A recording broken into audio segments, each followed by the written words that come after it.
संत श्री कबीर दास जी महाराज का नाम सबने सुना है, पर उनकी जीवन गाथा किसी ने नहीं सुनी, बहुत कम लोग जानते हैं। श्री कबीर दास जी महाराज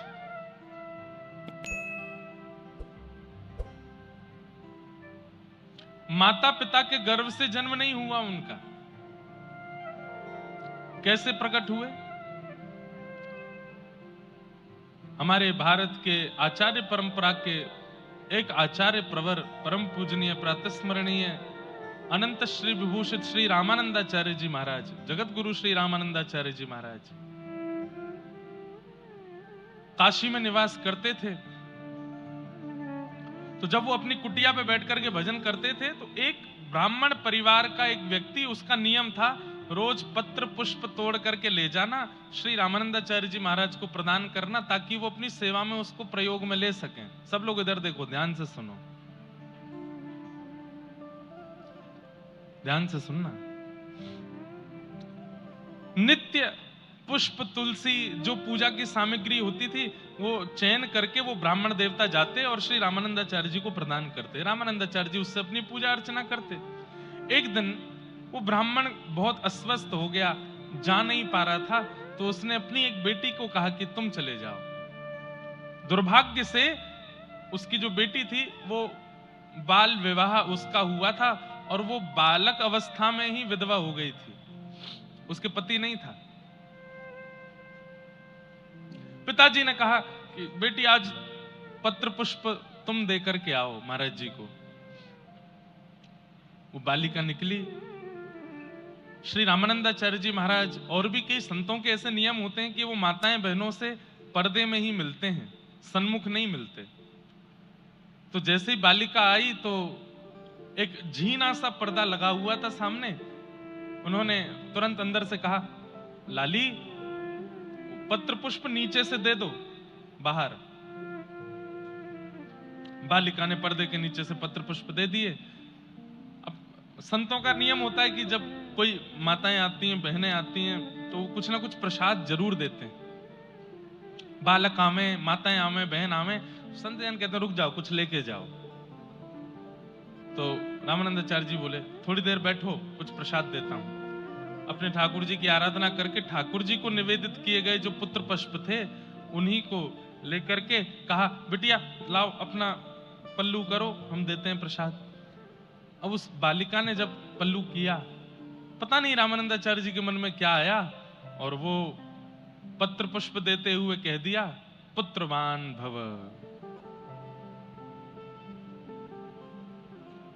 ये आशीर्वाद ग्रहण करते ही वो बालिका तो रोने लगी। बोले तुम रो क्यों रही हो? तो रोते रोते उसने बताया, महाराज जी मैं बाल विधवा हूं, मेरा विवाह हुआ था पर मेरे पति चले गए, और आपने मुझे ऐसा आशीर्वाद दे दिया है कि अब इस आशीर्वाद को ये कैसे फलित होगा, ये कैसे संभव हो सकता है? रामानंदाचार्य जी बोले, हमारे मुख से, हमारे भजन का, हमारे तप का, हमारे वेद अध्ययन का यही फल हमको मिला है कि हमारे मुख से कुछ असत्य नहीं निकल सकता।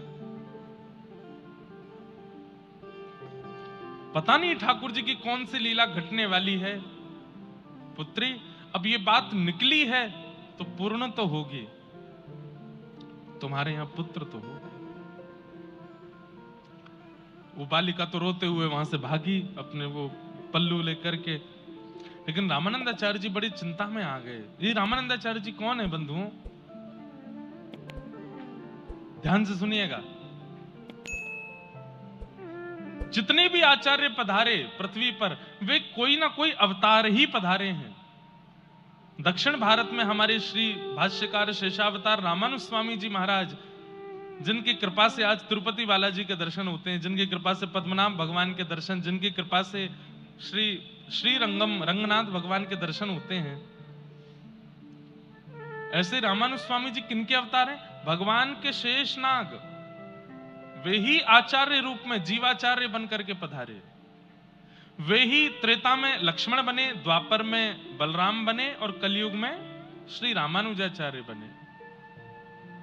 ऐसे ही प्रभु श्री राम, उनको भरतलाल जी का आस्वादन करना था, भरतलाल जी के प्रेम का आस्वादन करना था, इसलिए वे कलिकाल में श्री रामानंदाचार्य जी के रूप में प्रकट हुए। कौन? प्रभु श्री राम।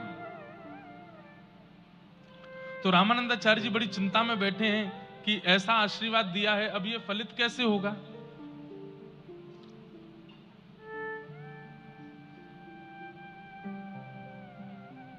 हमारे सूरदास जी महाराज कहते हैं, जो ठाकुर जी ने विधान रचा हुआ है उसको दुनिया की कोई ताकत नहीं मिटा सकती। अगर मुझे नीचे उतरते समय गिरना है तो मैं गिरूंगा ही गिरूंगा। मेरे जीवन में किसी व्यक्ति को आना है, किसी व्यक्ति को मुझसे दूर जाना है तो वो होके ही रहेगा, उसको आप कैसे भी चाह करके टाल नहीं सकते। रामानंदाचार्य जी ने उस बालिका को पुष्प दे दिए और कह दिया पुत्रवान भव, और वो तो बाल विधवा रोती हुई दौड़ी गई। रामानंदाचार्य जी बोले वाणी निकली है, पूर्ण तो होगी, अब कैसे होगी ये ठाकुर जी जाने। यहां लक्ष्मी नारायण भगवान वैकुंठ में बैठे थे और उनमें आपस में चर्चा हुई कि मानव कल्याण के लिए पृथ्वी पर किसी को भेजना चाहिए, किसको भेजें, कहां भेजें। तो लक्ष्मी जी से कहा आप थोड़ा चयन करके आओ। बंधुओं एक बात सुनिएगा, बहुत बड़ी बात कह रहे हैं, पते की बात, ध्यान से सुनिएगा। आकाश मार्ग में, वैकुंठ में, साकेत में, गोलोक धाम में जो वैष्णव भक्त जन हैं वो तैयार बैठे रहते हैं कि हम पृथ्वी पर जन्म लेने के लिए कहीं जाएं, पर उन्हें ऐसे पवित्र विचारधारा वाले माता पिता और परिवार दिखाई नहीं दे रहा आजकल कि जहां वो जन्म ले सके। समझ रहे हैं हमारी बात को? घरों से पवित्रता चली गई, विचारों से पवित्रता चली गई, लोगों के जीवन से पवित्रता चली गई।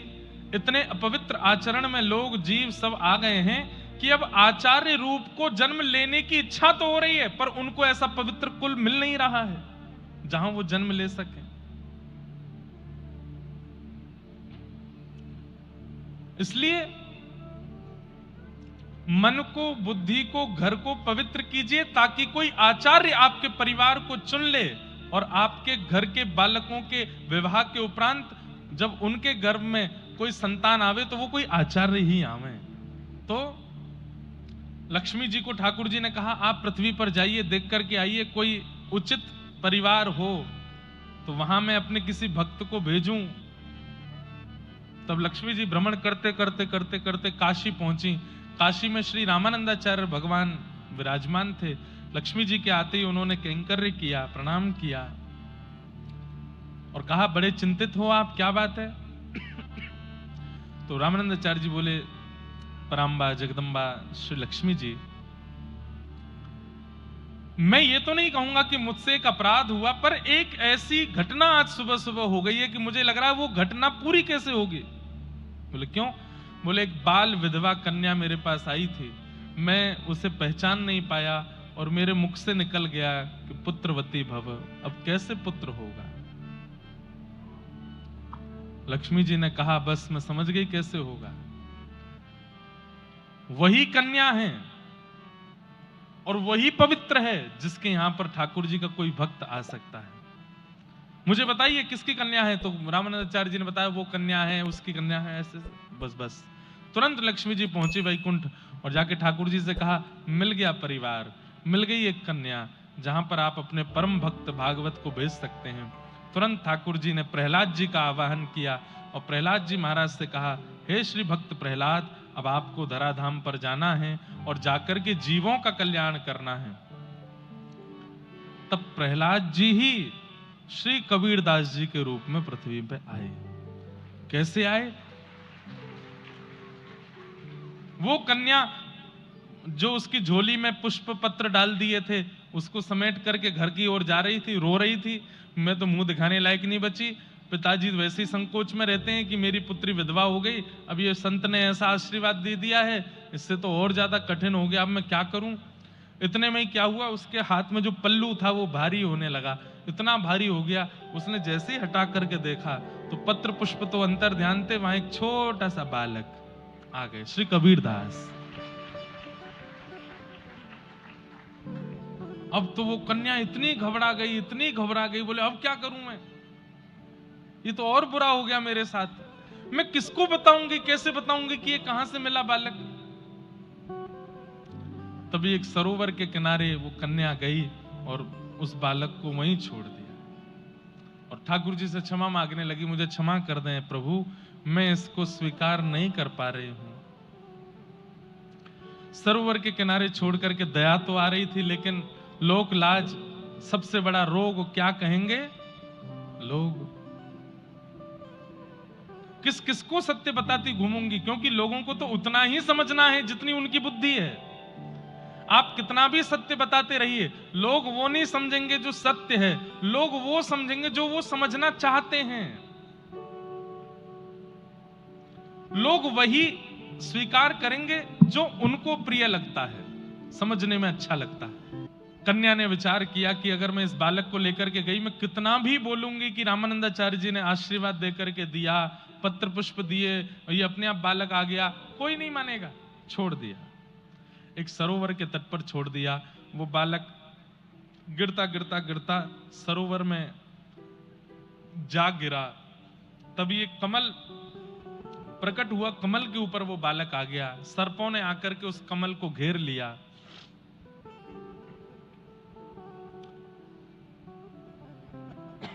तभी काशी का एक कपड़ा बुनने वाला व्यक्ति, जो कि हिंदू नहीं था, मुस्लिम था, उसके पति पत्नी दोनों जा रहे थे। दोनों की यहां संतान नहीं थी, संतान की इच्छा बहुत ज्यादा थी।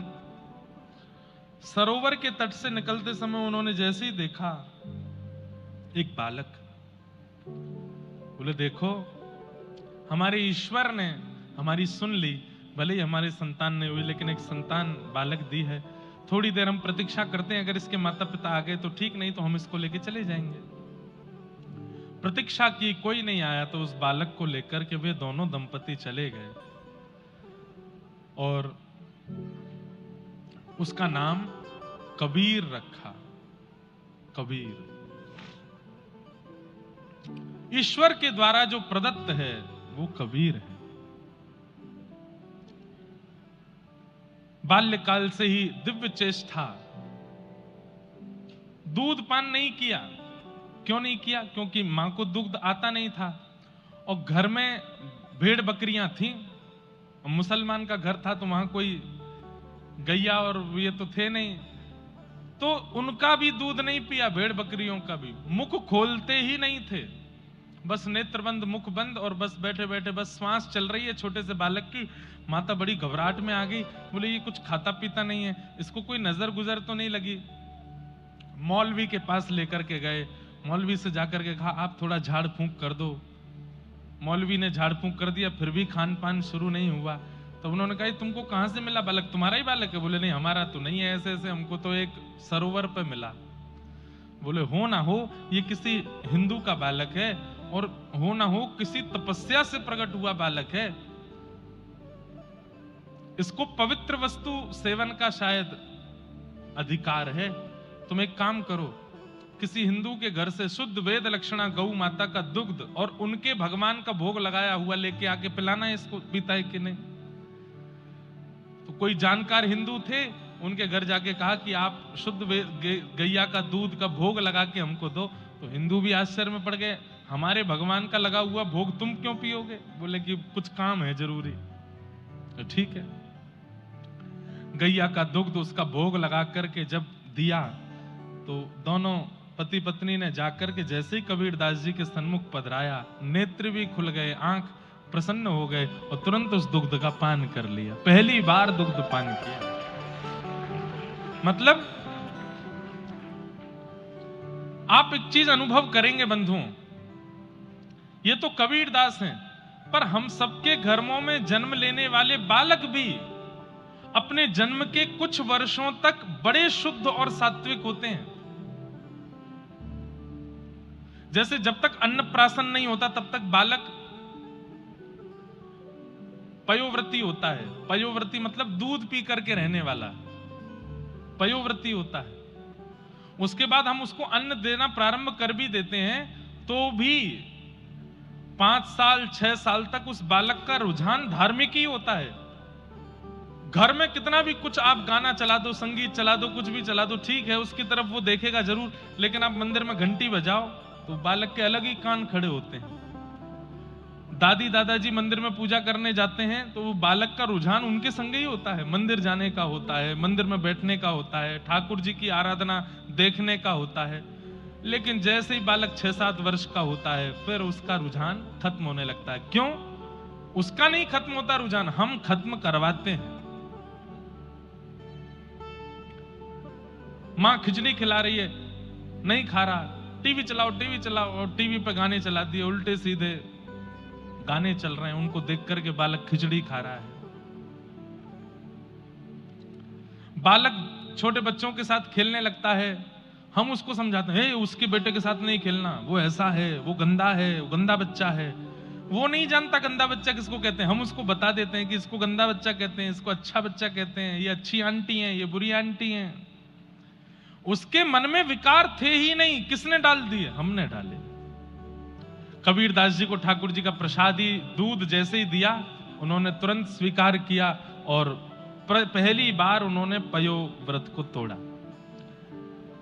धीरे धीरे कबीर दास जी बड़े होने लगे। अब तो रोज एक हिंदू के घर से आता है प्रसादी भोग, वही पाते हैं और कुछ पाते नहीं है। माता पिता को चिंता तो होने लगी कि भैया ये कहीं ऐसा नहीं हो कि देवी देवताओं को भी हमारे घर में ले आवे। तब पति पत्नी समझाते, ठीक है भगवान ने संतान नहीं दी थी, उससे अच्छा हो तो गई, एक संतान तो है, थोड़ा बड़ा होगा इसको भी सिलना बुलना सिखा देंगे, हमारी तरह काम धंधा करेगा, सब बढ़िया चलेगा। कबीरदास जी बड़े हुए थोड़े से, तो जैसे हमारे यहां पर अन्नप्राशन संस्कार होता है, हमारे यहां पर मुंडन संस्कार होता है, हमारे यहां पर नामकरण संस्कार होता है, फिर उसके बाद कर्ण छेदन संस्कार होता है, उसके बाद यज्ञोपवीत संस्कार होते हैं। ये सारे संस्कार बच्चों के होते हैं। ऐसे अन्य वर्ग विशेष वालों के यहां भी संस्कार होते हैं। संस्कार तो नहीं कहेंगे, पता नहीं क्या ही होता है वो। तो एक उनके यहां की पद्धति से कुछ होना था और वो जब तक नहीं होता तब तक उसको पूर्ण मुसलमान नहीं मानते। तो वो करवाने के लिए किसी मौलवी जी को बुलवाया, बोले कि आप कर दीजिए। तो कहते हैं सैकड़ों मौलवी आ गए, सैकड़ों बड़े बड़े पीर आ गए, लेकिन दूसरों की पीड़ा दूर करने वाले, बुखार दूर करने वाले जैसे ही कबीरदास जी के घर में प्रवेश करते तो प्रवेश करते ही उनको इतना तीव्र बुखार चढ़ता, नाचने लगते महाराज, उनका सिर इतना भारी हो जाता, चीखने चिल्लाने लगते, अरे तुम्हारे घर में कुछ है जिसके कारण हमारी बुद्धि भ्रष्ट हो जाती है, बुखार चढ़ जाता है। सब भाग जाते हैं वहां से। बड़े बड़े लोग आए लेकिन महाराज कबीरदास जी को स्पर्श नहीं कर पाए। तब एक बहुत बड़े मौलवी जी थे, वो हिंदुओं की भी खूब पहचान करते थे। उनके पास जाकर के पूछा, बोले क्या हो रहा है, हमारे घर में कोई आकर के ये क्रिया कर क्यों नहीं पा रहा है? बोले मैं आता हूं। तभी उन्होंने आकर के देखा, बोले अरे घर से बाहर आके बात करो, सब लोग सावधानी से सुनो। तो उनके पिताजी बाहर गए, बाहर जाके बोले क्या हुआ?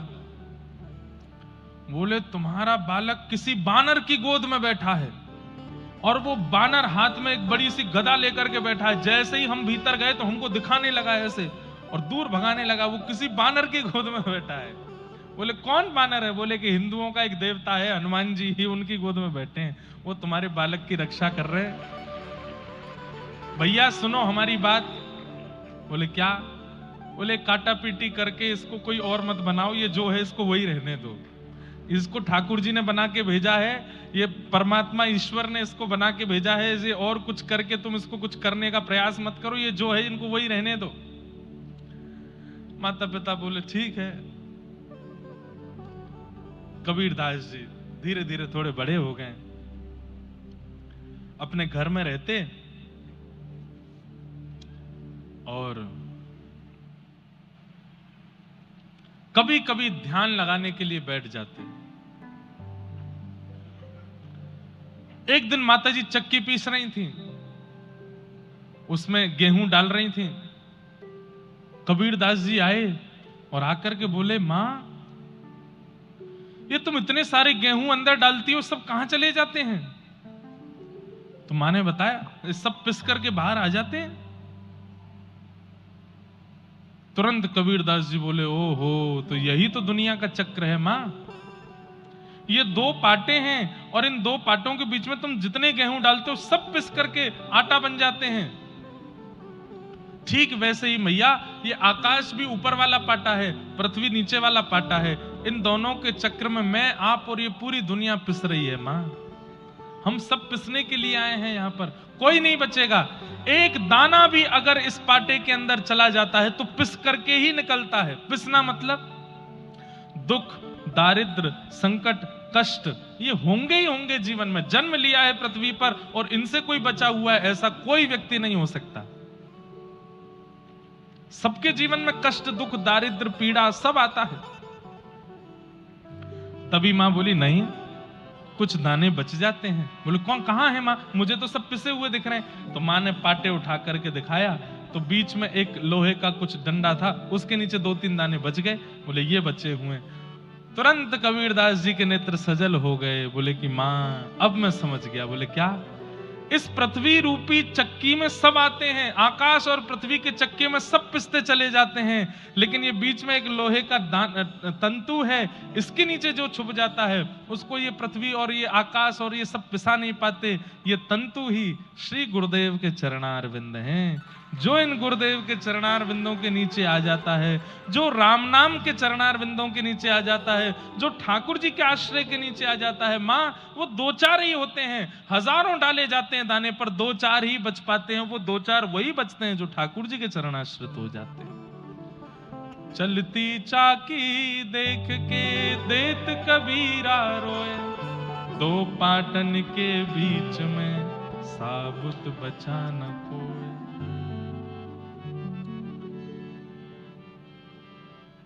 इन 2 पाटों के बीच में कोई नहीं बचा, केवल बचा तो वो जो ठाकुर जी के चरणार बिंदों में है, जिसने ठाकुर जी के चरण पकड़ लिए हैं। राधे श्याम के चरणार बिंद मेरे तो आधार, राधे श्याम के चरणार, हे श्याम के चरणार बिंद, राघव के चरणार बिंद, श्याम के चरणार बिंद, राघव के चरणार बिंद। ओ मेरे तो आधार, सीताराम के चरणार बिंद, मेरे तो आधार, सीताराम के चरणार बिंद। तो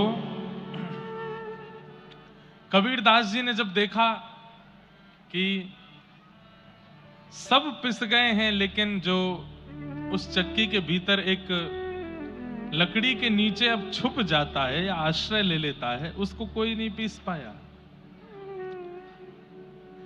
इस संसार में पिसना सबका निश्चित है, सबको पिसना पड़ेगा, लेकिन गुरुदेव और ठाकुर जी का आश्रय जो व्यक्ति ले लेता है वो चक्की के अंदर आता है लेकिन पिस नहीं पाता है।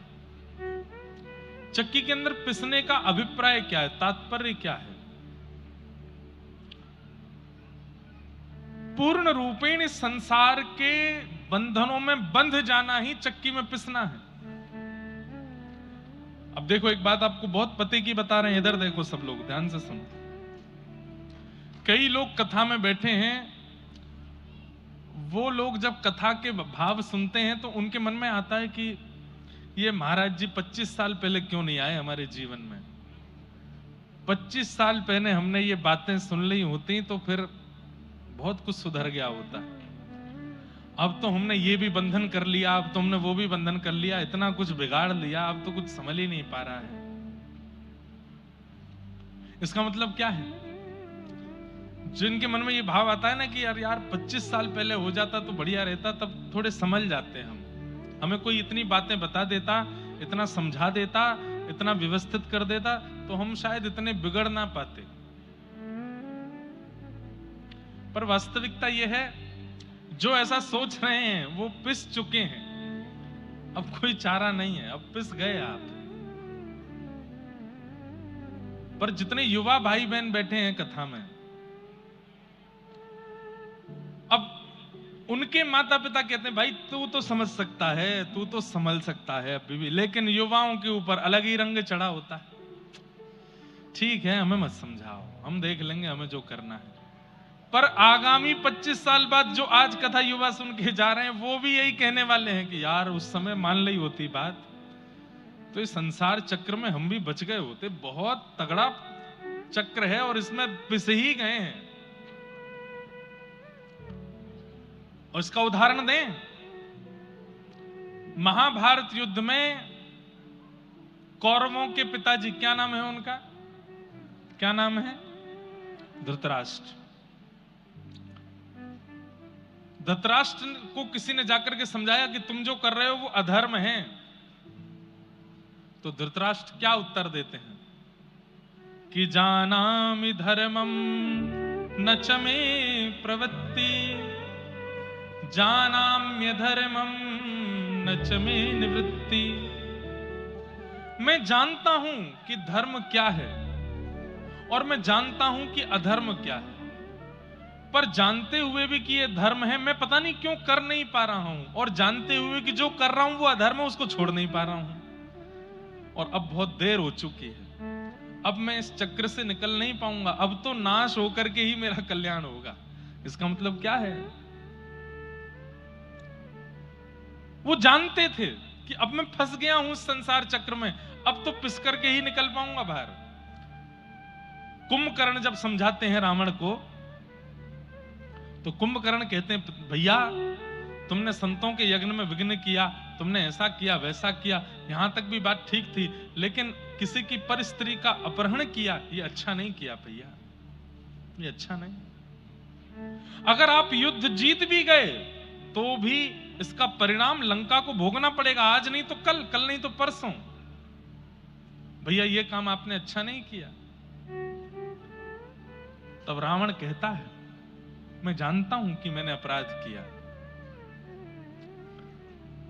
लेकिन मैं इतने अपराध कर चुका था कि इसके अलावा कोई और उपचार नहीं था अपना उद्धार करवाने का, इसलिए सीता जी का हरण करके आया ताकि राम जी आए और आकर के मेरा वध करके उद्धार करें मेरा।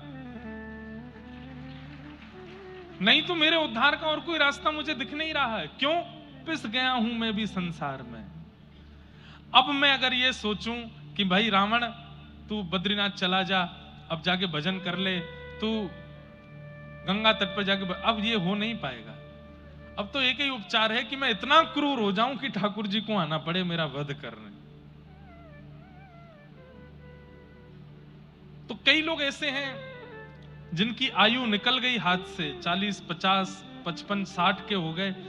कभी कभी कथा सुन के बड़े दुखी हो जाते हैं। क्यों?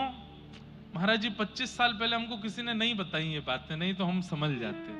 30 साल पहले कथा सुन ली होती तो शायद हमारा जीवन परिवर्तित हो चुका होता। अब करके क्या फायदा? अब तो घर में आग लग चुकी है, अब तो घर में आग लग चुकी है, अब कुआं खोद करके क्या फायदा? अब तो फायर ब्रिगेड बुलानी पड़ेगी। और फायर ब्रिगेड बुलाकर, फायर ब्रिगेड क्या है भाई? घर में आग लगनी शुरू हो जाए और घर में कुआं ऑलरेडी है तो बुझाया जा सकता है, लेकिन घर में आग लगनी शुरू हुई, तुम कुआं खोदना शुरू करो तो जल के राख होगा वो। तब तो फायर ब्रिगेड ही बुलानी पड़ेगी। वो क्या है? अंतराम कहीं आवत नहीं। अब तो उम्र निकल गई भैया, अब बदल नहीं सकते। अब तो एक ही प्रयास करो कि अंतिम श्वास में राम नाम निकल जाए मुख से, अंतिम क्षण में भगवान नाम, अंते नारायण स्मृति,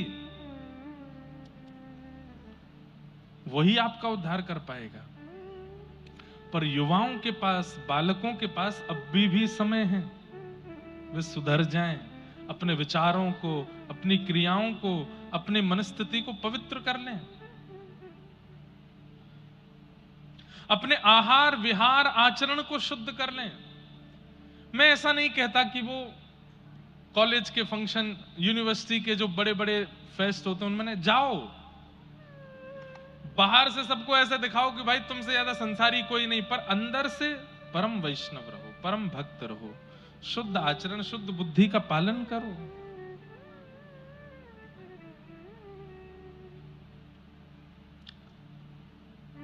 कबीरदास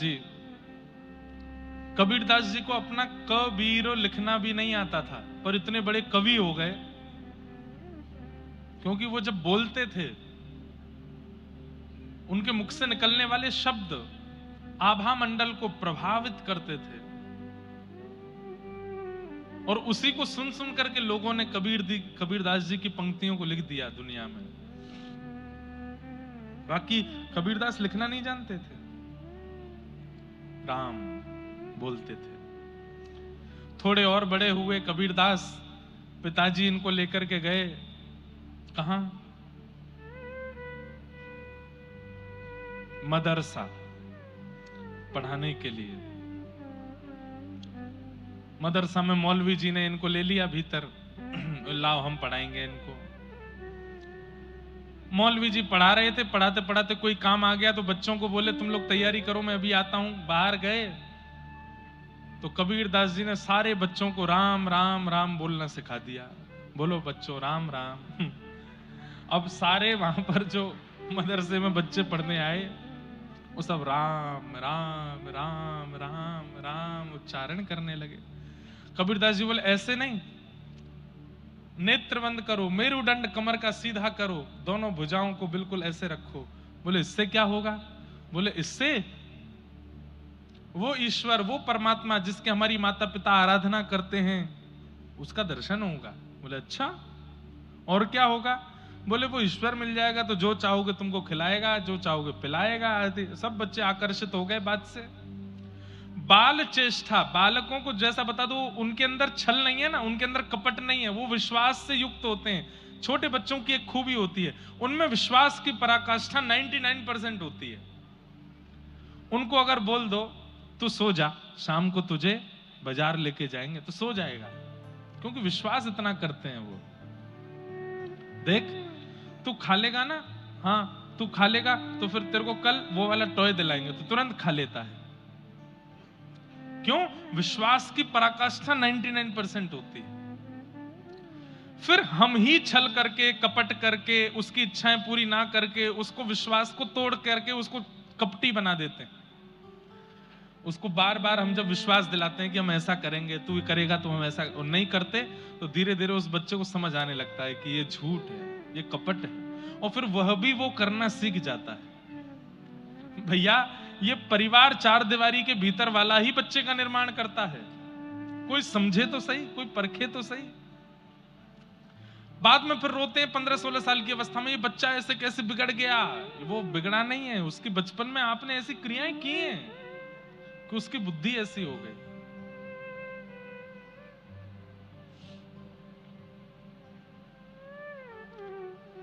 बाल चेष्टा, छोटे बालक जब समझने वाले होने लगते हैं ना, 1, 2, 4 वर्ष के, उस समय जितना हो सके आध्यात्मिक चर्चाएं उनके सामने करो, ठाकुर जी की चर्चाएं सुनाओ। अरे कहीं और घूमने जाना ही नहीं है, वहां जाना है जहां संत विराजमान है, वहां बच्चों को घुमाने लेकर के जाओ। मतलब जैसे वेकेशन पर बच्चे घूमने जाते हैं, वो फिर उनके स्कूल में पूछा जाता है कि चलो अपने वेकेशन के बारे में लिखो। कोई मनाली के बारे में लिखता है, कोई पांडिचेरी के बारे में लिखता है, कोई साउथ के किसी बीच के बारे में लिखता है। आपके बच्चे वृंदावन के बारे में लिखें, आपके बच्चे नाथद्वार के बारे में लिखें, द्वारिका के बारे में लिखें, जगन्नाथपुरी के बारे में लिखें, तिरुपति वेंकटेश के बारे में लिखें, और या फिर जहां संत विराजमान है वहां के बारे में लिखें कि हम अपने वेकेशन में यहां गए थे, वहां हमने संतों को भोजन कराया, वहां की गौशाला बड़ी पवित्र थी, गायों का रोज सुबह शाम दूध काढ़ा जाता था। वे गैया, एक गाय का मैंने नाम रख दिया था माधवी, उसके बालक का नाम मैंने कृष्ण गोपाल रख दिया था। ऐसे बच्चे लिखा करें, कितने सात्विक हो जाएंगे वो बालक। एक बालक को मैं जानता हूं, उसका जन्म हुआ हवाई अमेरिका में, लेकिन उसकी माताजी ने बाल्यकाल से ही उसको इतना सत्संग आदि सुनाया, फोन पर ही, आईपैड पर ही इतना सुनाया, वो सोता भी रात को कथाएं सुन करके है। कथा अब जैसा सुनाओगे वैसा बालक बनता चला जाता है। उसने कार्टून कभी नहीं देखा, उसने और कुछ कभी नहीं देखा, बस ये सत्संग, चर्चा, कथा, भागवती सुनी उसने। उसका परिणाम 15 वर्ष की अवस्था में जब वो भारत आया और जिन जिन संतों को उसने सुना, उनके जब प्रत्यक्ष दर्शन करने के लिए गया, उसने अपनी मां से एक ही वरदान मांगा, बोले एक चीज दे दो बस। क्या? बोले अब भारत से वापस नहीं जाना, यहीं रहना है, यहीं रह करके और अपनी आध्यात्मिक जीवन को आगे करना है। आज उस बालक का आध्यात्मिक जीवन बड़ा अच्छा है। वो नई नई रिसर्च करता है वेदों पर, नई नई रिसर्च करता है आध्यात्म पर, कथाओं पर, ठाकुर जी की लीलाओं पर। नित्य 12 तिलक लगाता है, यज्ञोपवीत धारण करता है, धोती पहन करके रहता है। 15-16 वर्ष का है बस। वेदों की ऋचाएं उसको याद है। उसके पीछे कारण केवल और केवल बाल अवस्था से जो उसने सुना, जो उसने देखा, ऐसे विषम देश में रहने के बाद भी उसका इतना सुंदर निर्माण हो गया। तो बाल चेष्टा। कबीर दास जी तो भगवान के द्वारा भेजे गए भक्त हैं, इसलिए उनके निर्माण की आवश्यकता नहीं है। चिते चिताए आते हैं मोर, तो कबीर दास तो चिते चिताए हैं। कल 3 प्रकार के भक्तों की चर्चा और करूंगा मैं, जो ठाकुर जी के द्वारा भेजे जाते हैं, जो यहां आकर के स्वयं बन जाते हैं, या जो पूर्व जन्म के कृत्य से इस जन्म में भक्त होते हैं। उन तीनों की चर्चा कल मैं करूंगा, कैसे कैसे होते हैं। उससे यह पता चलेगा हम कौन से हैं, हम भेजे गए हैं कि पूर्व जन्म के कारण हैं, या इस जन्म में ही हम बन रहे हैं, ऐसा कुछ भाव। तो कबीर दास जी ने जाकर के सारे बालकों को राम राम सिखा दिया।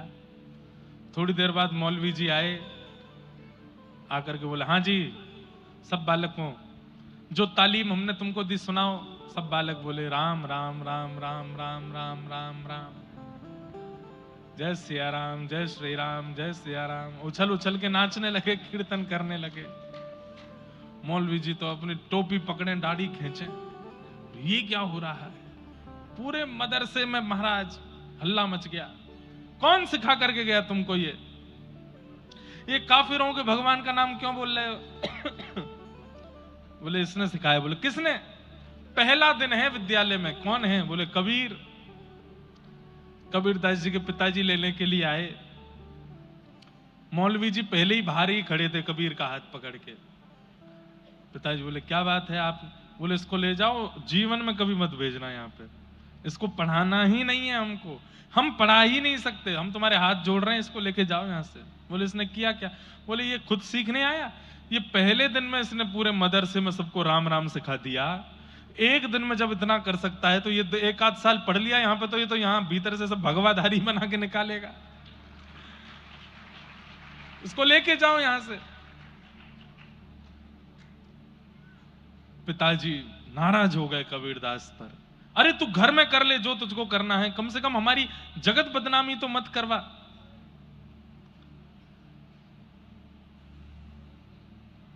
घर में आके मां ने समझाया, खूब डांटा। बोले क्यों करता है तू?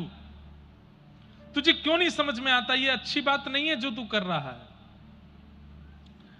कबीरदास के नेत्रों में आंसू आ गए। बोले कि आप दोनों मेरी एक बात सुन लीजिए, मैं इसके बाद स्पष्टीकरण नहीं दूंगा। क्या?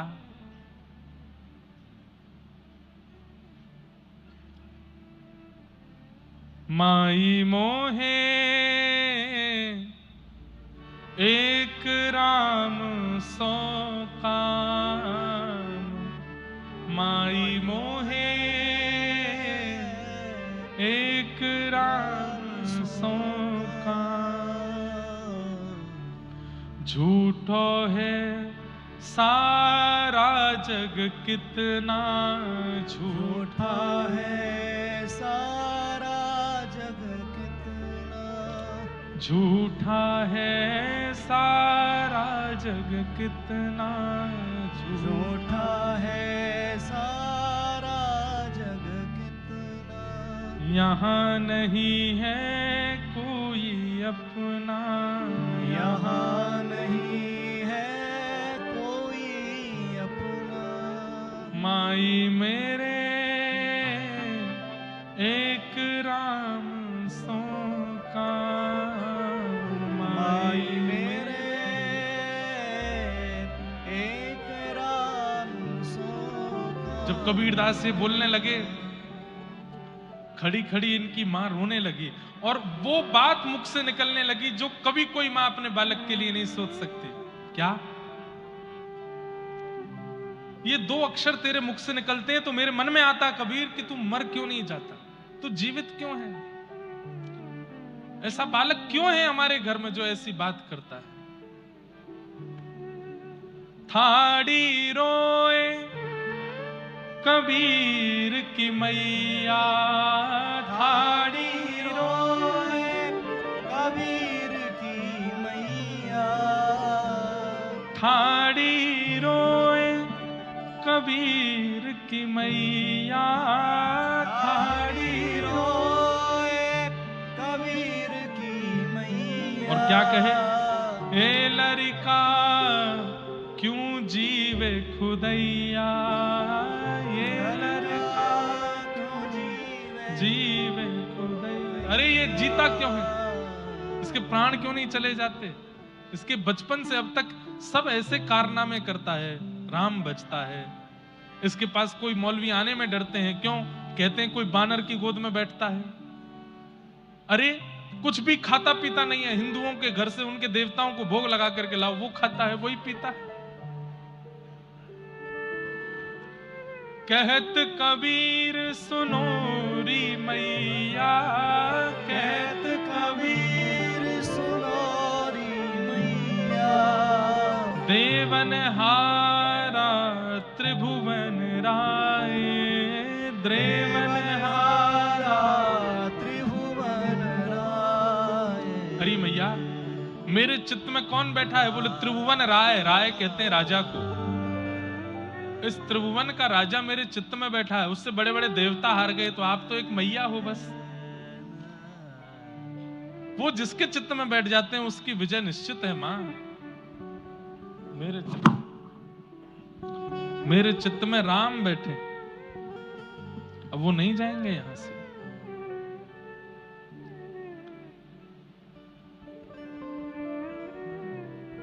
राम। ऐसे श्री कबीरदास बाल्यकाल में ही ठाकुर जी के हो गए। क्यों?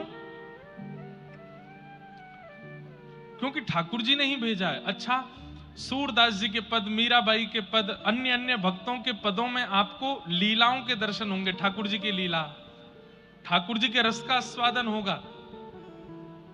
पर कबीरदास जी के पदों में केवल डांट फटकार है।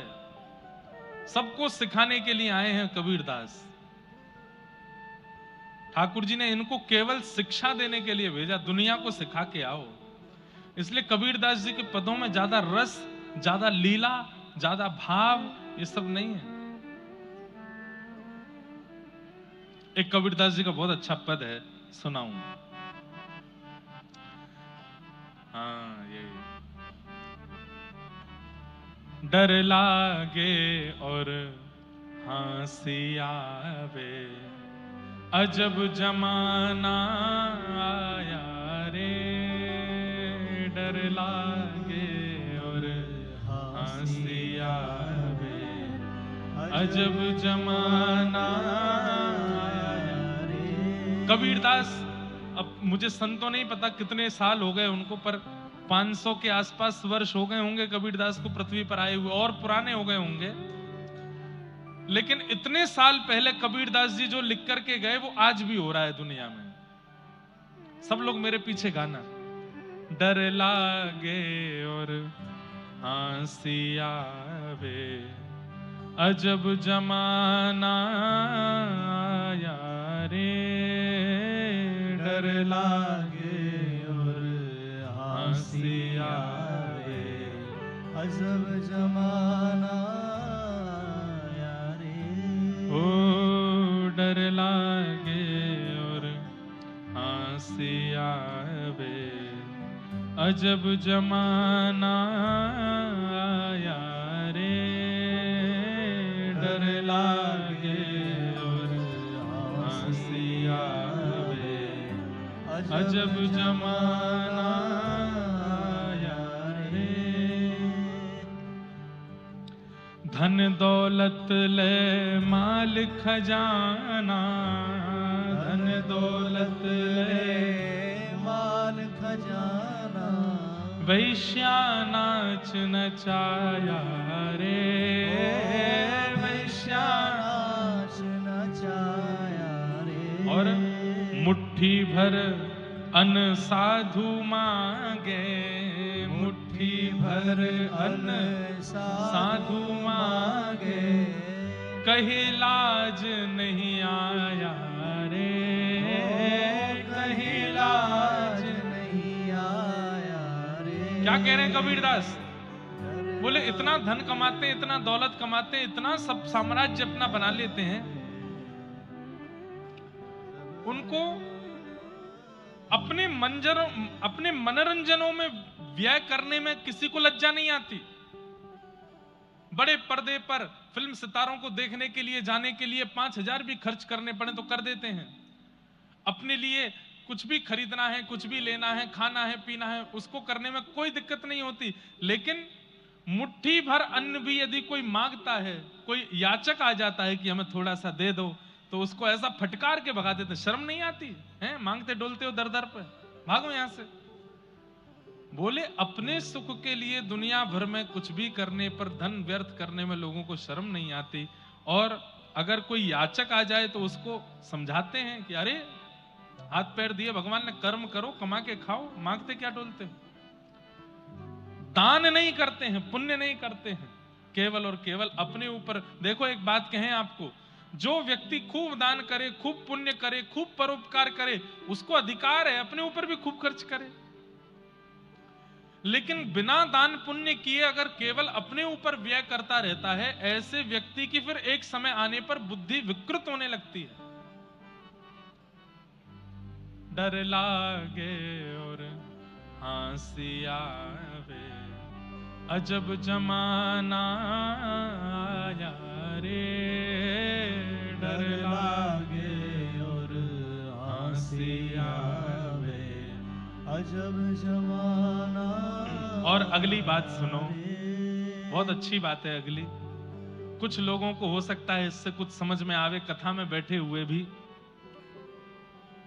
कथा होत तहां श्रोता सोवे, कथा होत तहां श्रोता सोवे, वक्ता मूड पटाया रे। अरे मैं कहां फंस गया आकर के। वक्ता रोते हैं, अब भाई हम इतनी दूर से कथा सुनाने आए हैं, तुम कथा में आके सो रहे हो। इसलिए हमारी दृष्टि सोफा वालों पर कम ही रहती है। नहीं, हम ये नहीं कह रहे कि सोफा वाले सो रहे हैं, पर सोफा वालों को नींद आने की संभावना ज्यादा रहती है। क्यों? अब नीचे जो बैठे हैं बेचारे, नीचे ठोस जमीन है, पीछे कोई सहारा है नहीं, ऐसे ही बैठना पड़ता है। कभी यूं बैठो, कभी ऐसे बैठो, कोई तरीका तो है नहीं, कभी ऐसे कमर लगा लो, सोए कैसे? दिक्कत में है तो नींद आने की संभावना कम है। सोफा वालों के लिए तो बढ़िया व्यवस्था है, कभी ऐसे बैठ जाते हैं, कभी यूं बैठ जाते हैं। जब कथा नहीं समझ में आती तो ऐसे बैठे हैं। तो सोफा वालों से हमको डर लगता है, क्योंकि भाई ये सो गए तो फिर हमारी कथा, इसीलिए हम नीचे वालों को ही देखते रहते हैं, भाई तुम सुनते रहो। हाँ भाई सुनो, फिर वही बात, हम इन सोफा वालों की बोले ही नहीं रहे हैं, हम दुनिया में जितने सोफा पे बैठ के सुनने वाले सबकी बोल रहे हैं। अच्छा एक बात, एक कथा का पुण्य बताऊं। कथा में अगर किसी को नींद आ जाए और तुम अगर जोर से कोहनी मार के उसको उठा दो तो बहुत बड़ा पुण्य होता है। उठ जाग मुसाफिर भोर भई, अब रैन कहां जो सोवत है। अरे ये घर नहीं है, तुम्हारा बिस्तर नहीं है, तुम्हारा स्लीपिंग रूम नहीं है, तुम क्यों सो रहे हो यहाँ पे? ये उठाने के लिए आए हैं महाराज जी, ये सुलाने के लिए नहीं आए हैं। पर ये भी आश्चर्य है, दो दो नींद की गोली खा के भी इतनी बढ़िया नींद नहीं आती, कथा में आ जाती है यार। कथा में व्यास जी बोल रहे हैं, साथ साथ संगीतकार कोई ढोल बजा रहे हैं, यहाँ पे महाराज ढोलक पीट रहे हैं छोटे से हाथन से, तबला बजा रहे हैं पूरा शरीर हिला करके, बैंजो बजा रहे हैं पीछे कानों में कुछ लगा करके, वायलिन के तार घिस दिए खींच खींच के, मंजीरा बजा बजा के पूरा तन छोटा है गो, लेकिन फिर भी सो जाता है व्यक्ति। इतना सब कुछ करने के बाद भी नींद आ जाती है। कथा में क्यों आ जाती है नींद? क्योंकि कुंभकर्ण की पत्नी का नाम है निद्रा देवी, और जब भगवान श्री राम ने कुंभकर्ण को मार दिया तो निद्रा देवी बोली, मैं बदला लूंगी, आपने मुझे विधवा किया है। बोले कैसे लोगी?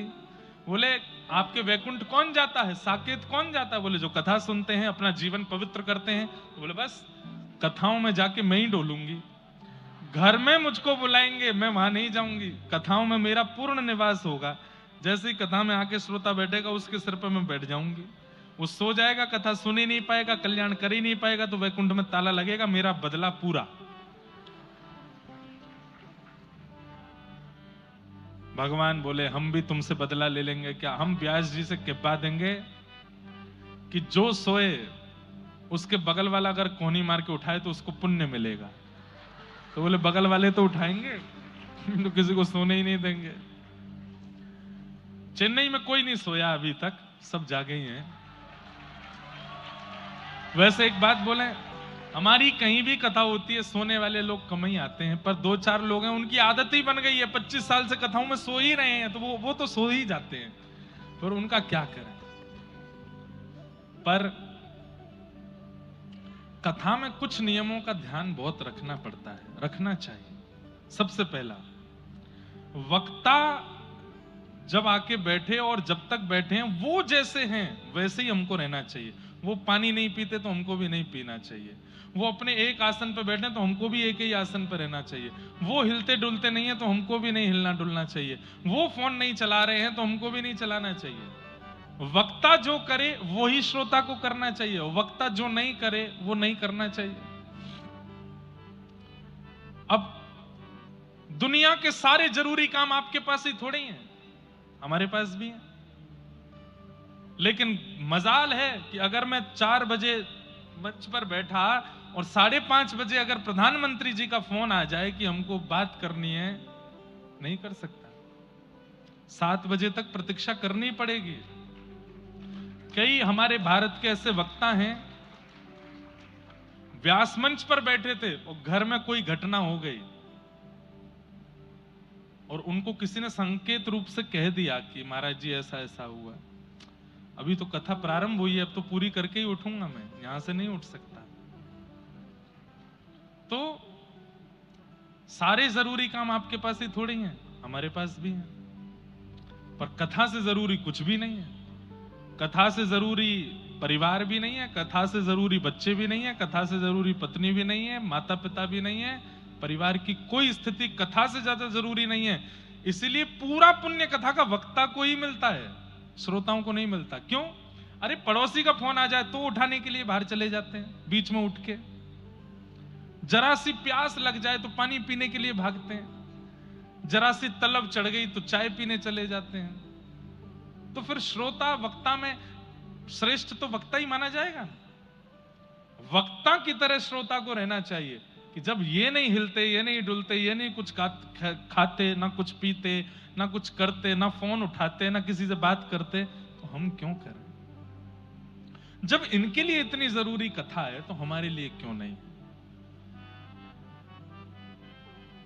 और जब तक वक्ता बैठा है, चाहे इधर उधर हो जाए दुनिया, हम जाएंगे नहीं अभी तक। अभी महाराज जी बैठे हैं, महाराज जी समय पूरा हो गया, समय ऊपर चला गया, 1 घंटा ऊपर, 1.5 घंटा ऊपर भी चला गया तो भी नहीं जाएंगे। भले ही हमारा घर 10 किलोमीटर दूर है, यहां से साधन नहीं मिलेगा तो भी नहीं जाएंगे। व्यास जी अभी बैठे हैं, व्यास जी उठ जाएं, तुरंत प्रणाम करके भागो। वक्ता के तरह श्रोता को होना चाहिए। तो कभी कभी हमें लगता है कुछ नियम बताएं, कुछ समझाएं। कथा मनोरंजन नहीं है, कथा मनोमंथन है। एक माता जी कहीं कथा थी तो मुझसे बोली, मैं कथा जितनी देर सुनती हूं मुझे सब याद रहता है, और जैसे ही आरती होती है मैं सब भूल जाती हूं आपने क्या सुनाया। मुझे एक भी बात याद नहीं रहती महाराज जी। क्यों? मैंने कहा भाई घड़ा ऑलरेडी भरा हुआ होगा ना, तो पानी डालोगे तो छलकेगा। मैंने कहा आपने ऑलरेडी अपने अंदर इतना कुछ भर रखा है, समाज का, संसार का, विषयों का, वासनाओं का। मैंने कहा आप अभी मेरे सामने डिनाई करोगे, मना करोगे कि नहीं कुछ भी नहीं है। मैंने कहा लेकिन ये वास्तविकता है, इतना कुछ मन में भरा हुआ है, इसलिए वक्ता कितना भी नवीन देता है आता ही नहीं चित्त में। क्यों? क्योंकि ऑलरेडी फिल्ड अप है। पंडाल में प्रवेश करते ही सब भूल जाइए, अरे यहां तक भूल जाइए मेरा नाम क्या, और बिल्कुल शून्य होकर के, बिल्कुल अपने चित्त के घड़े को खाली करके जब आप बैठोगे, एक एक बात, एक एक शब्द उस चित्त को सजा देगा, और फिर जीवन देखिए कैसा परिवर्तित होता है।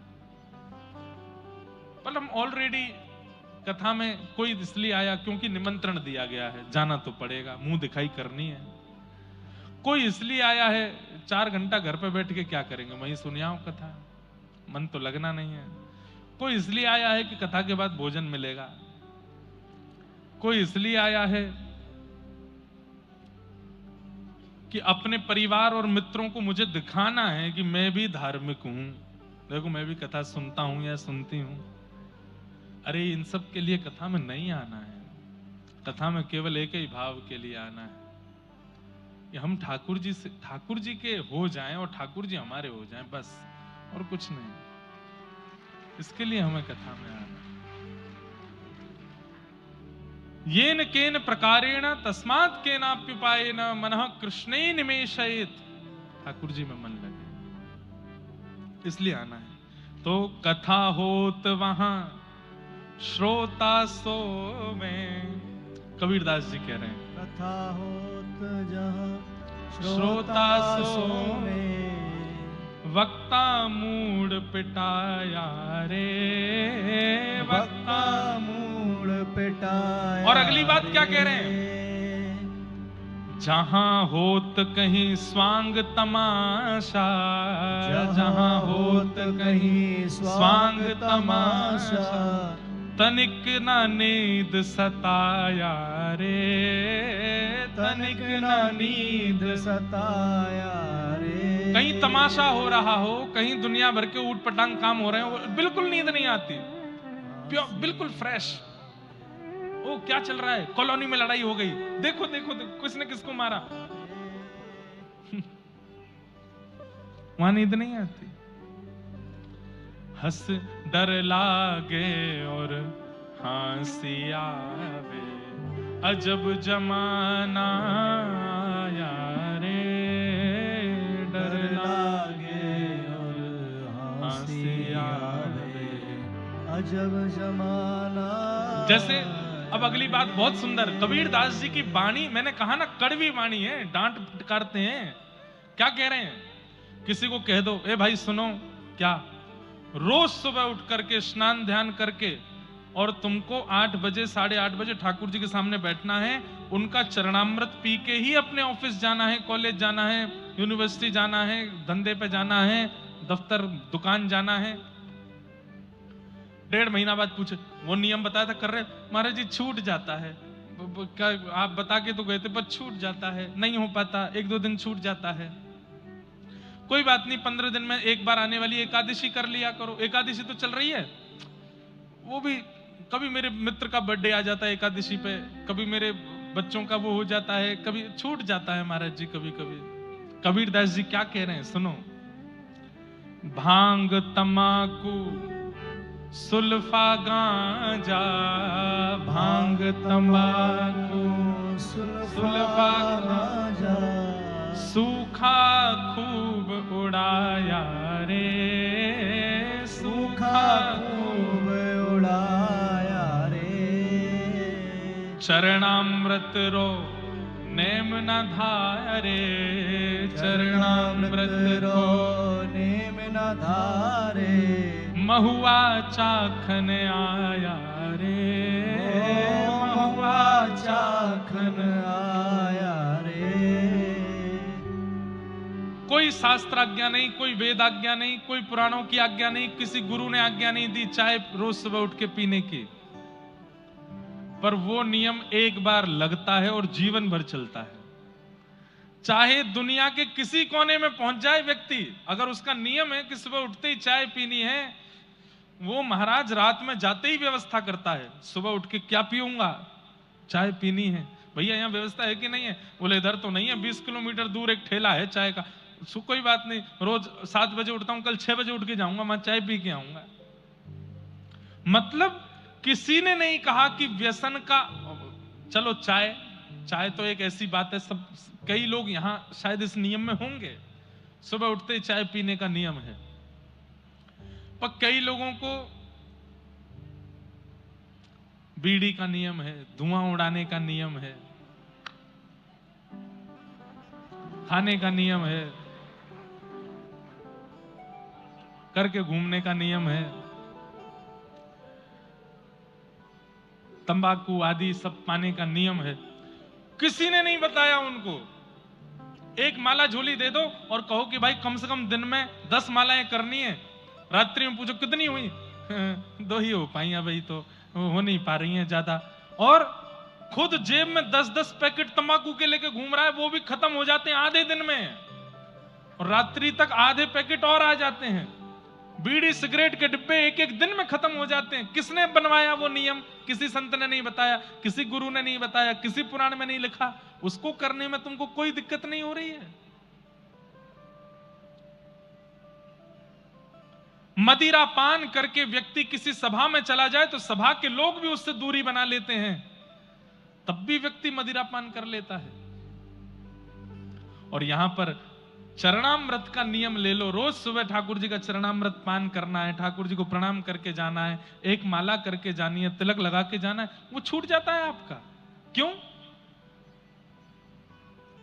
चरणामृत नेम न धारे, चरणामृत नेम न धारे। महुआ चाखन आया रे, महुआ चाखन आया। ये महुआ बड़े लोग यहाँ जानते होंगे कि पूर्व जमाने में जब पीला पानी नहीं मिलता था, रात्रि में पीते हैं जो लोग, तब महुआ, एक मध्य प्रदेश छत्तीसगढ़ साइड में खेती होती है, एक महुआ करके एक फल होता है, वो पेड़ से गिर जाता है, उसी को सड़ा करके उसके रस से एक मद्यपान बनाया जाता है, उसको पीने से मदिरा का काम होता है।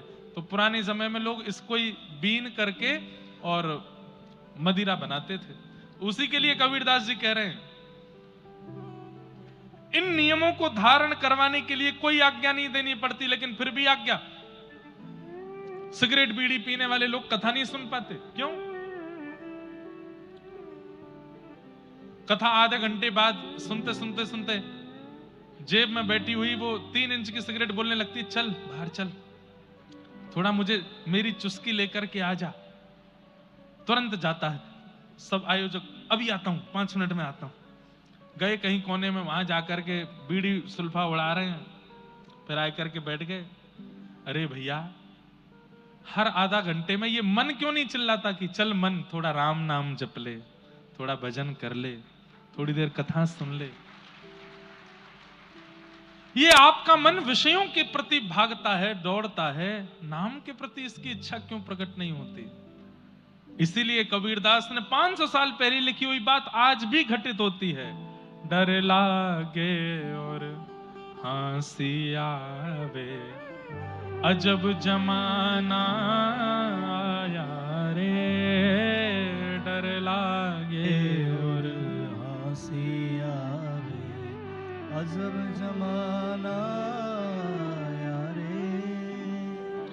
उल्टी चलन चली दुनिया की उल्टी चलन, चली दुनिया की ताते जिय घबराया रे, ताते जिय घबराया रे।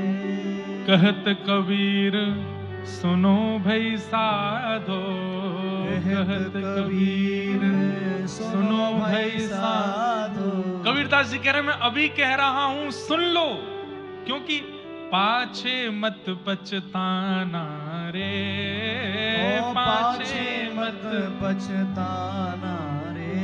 ओ डर लागे और हंसी आवे, अजब जमाना आया रे।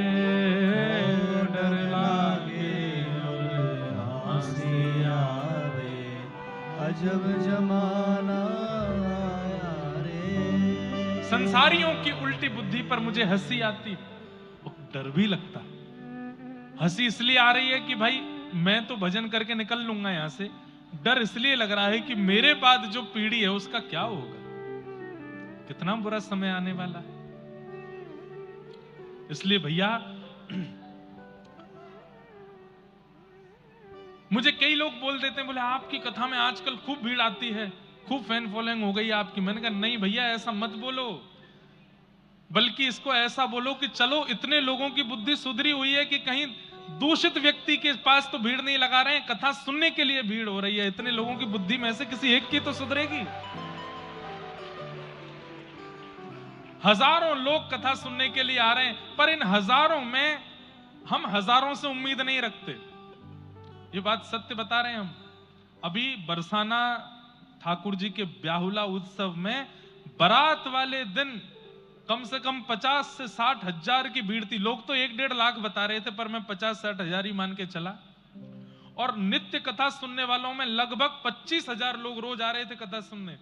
मैंने कहा 25 हजार में से नहीं, मुझे उम्मीद नहीं है 25 हजार बदल के जाएं। 25 भी अगर बदल के गए तो मुझे शांति हो जाएगी। ये 25 बदल के तो गए। इसलिए भैया अभी समय है, आपको बढ़िया लग रहा है, हमारी वाणी बढ़िया लग रही है, हमारे कीर्तन हमारे भजन बढ़िया लग रहे हैं, तो ठीक है।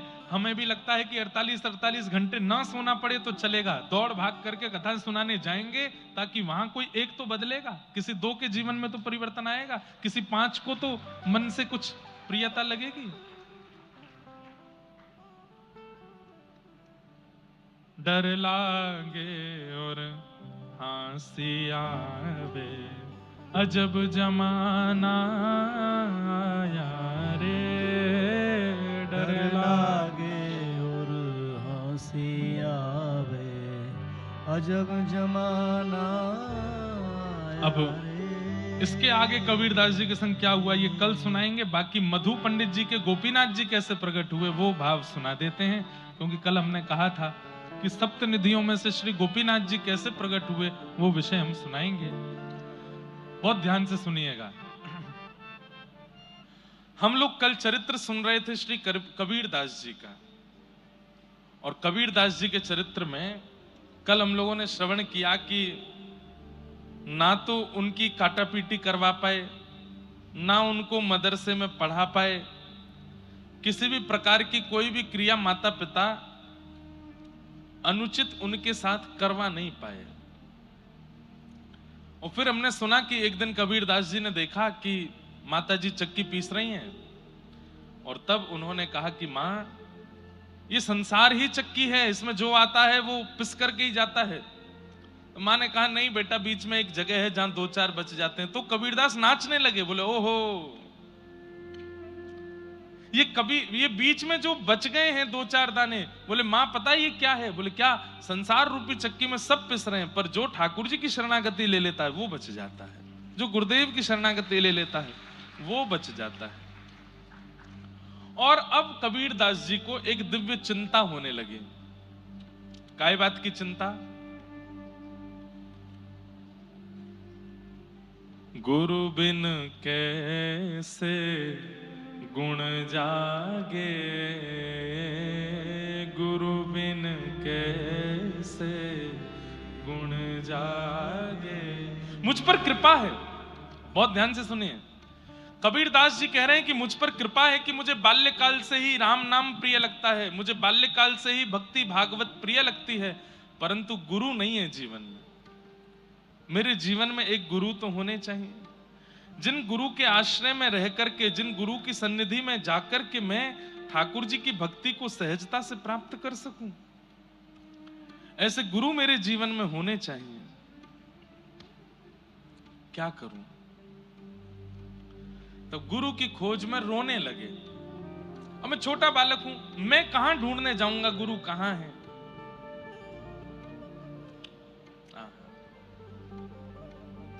बंधुओं, पहली बार जीवन में ऐसा हुआ है, ध्यान से सुनिए। हमेशा सुना गया कि गुरु की सन्निधि में गए हैं तब गुरु ने गोविंद के दर्शन कराए हैं, पर कबीरदास जी के साथ अद्भुत लीला हुई कि गोविंद ने आकर के गुरु का परिचय दिलाया है।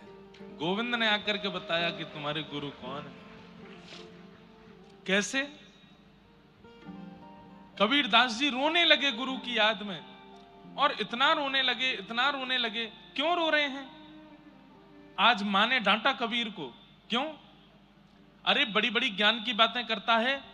जब हम पैदा हुए जग हंसे हम रोए, ऐसी करनी कर चलो हम हंसे जग रोए, बड़ी बड़ी बातें करता था, अब रो रहा है बेटा बेटा। क्यों रोता है? तब कबीरदास जी बोले, इसलिए रो रहा हूं क्योंकि रोने से जिद पूरी होती है। मैं ठाकुर जी को अपने माता पिता मान करके उनसे रो रहा हूं। संसार का बालक किसी वस्तु के लिए रोता है, खिलौने के लिए रोता है, मैं गुरु के लिए ठाकुर जी से रो रहा हूं कि मुझे गुरु बताओ, मेरे गुरु कौन है। इतना रोए कबीरदास कि आधी रात में आकाशवाणी करके ठाकुर जी को बोलना पड़ा। आकाशवाणी हुई आकाश से, अति ही गंभीर मति सरस कबीर हियो, लियो भक्ति भाव जाति पाति सब टारिये। छोटी सी अवस्था में अति गंभीर हैं कबीरदास।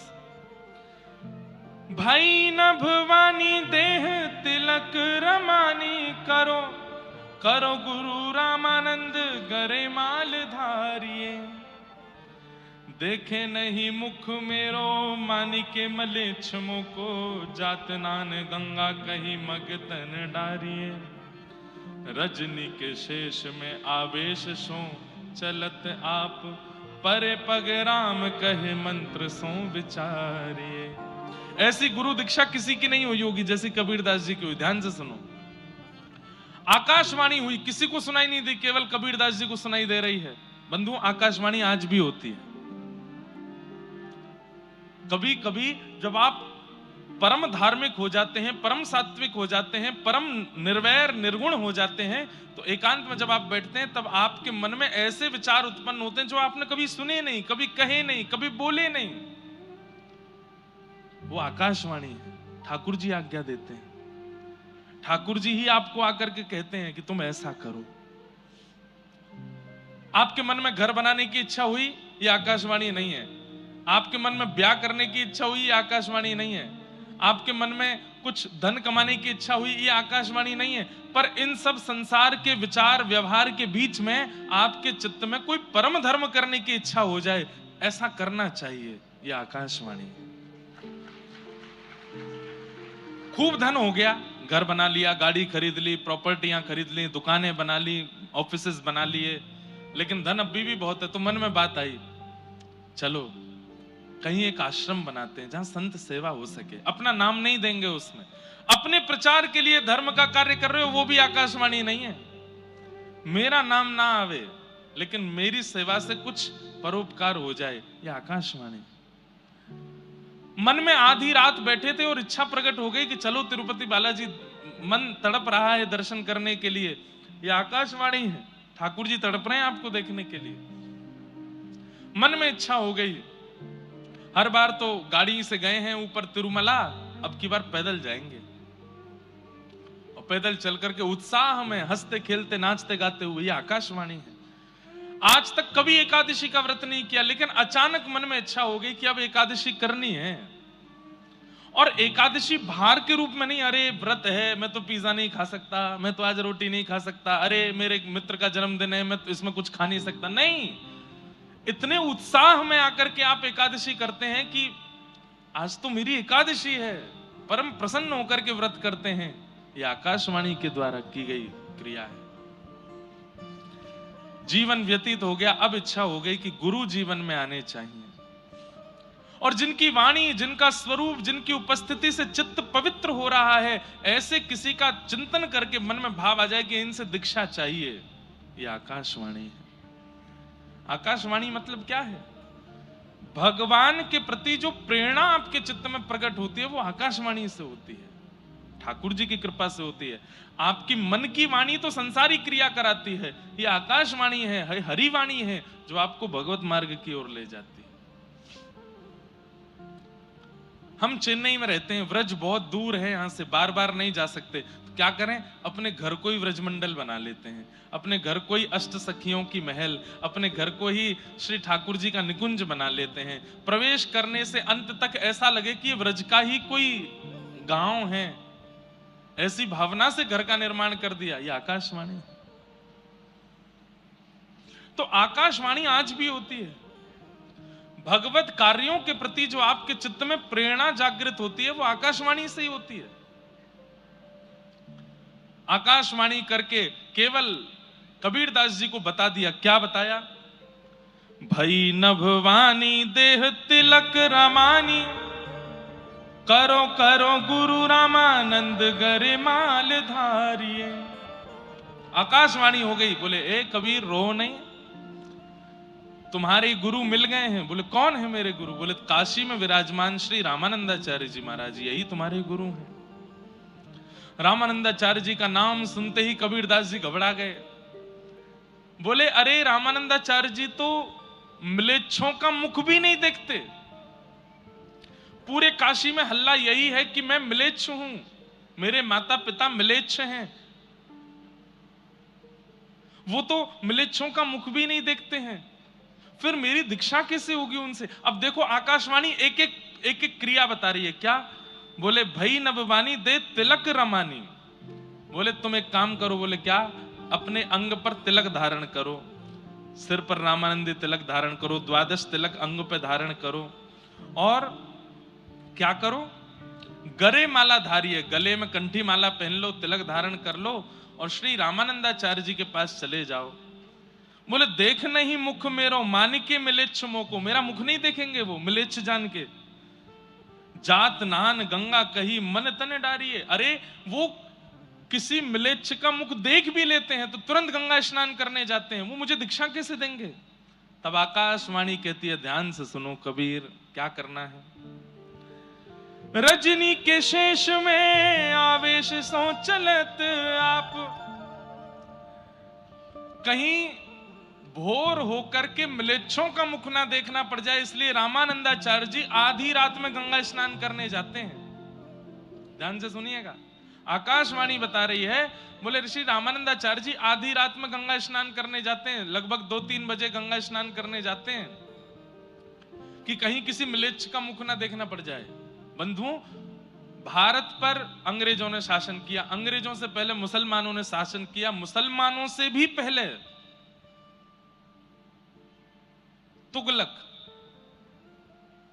तुगलकों ने शासन किया भारत के ऊपर। आज हम लोगों की जो स्थिति इतनी, चाहे इकोनॉमी के रूप में हो, चाहे हमारे व्यवहार के रूप में हो, चाहे आज अब तो भारत ग्रोइंग कंट्री बनता जा रहा है दिन ब दिन, पर हमारी इतनी बुरी स्थिति की किसने? शासन इतना किया है भारत के ऊपर, ऐसे ऐसे आक्रांताओं ने। श्री रामानंदाचार्य जी के चरित्र में आता है कि अगर रामानंदाचार्य जी पृथ्वी पर नहीं आते तो भारत की दशा आज जो है इससे भी ज्यादा बुरी हो गई होती। क्यों? म्लेच्छों को, तुगलकों को जितना इन्होंने परिवर्तित किया, जितना इन्होंने ज्ञान दिया, जितना इन्होंने भगाया भारत से, उतना कोई आचार्य नहीं भगा पाए। इसलिए रामानंदाचार्य जी बड़े पूजनीय हैं। सब आचार्य पूजने, साक्षात राम जी ही रामानंदाचार्य जी के रूप में आए।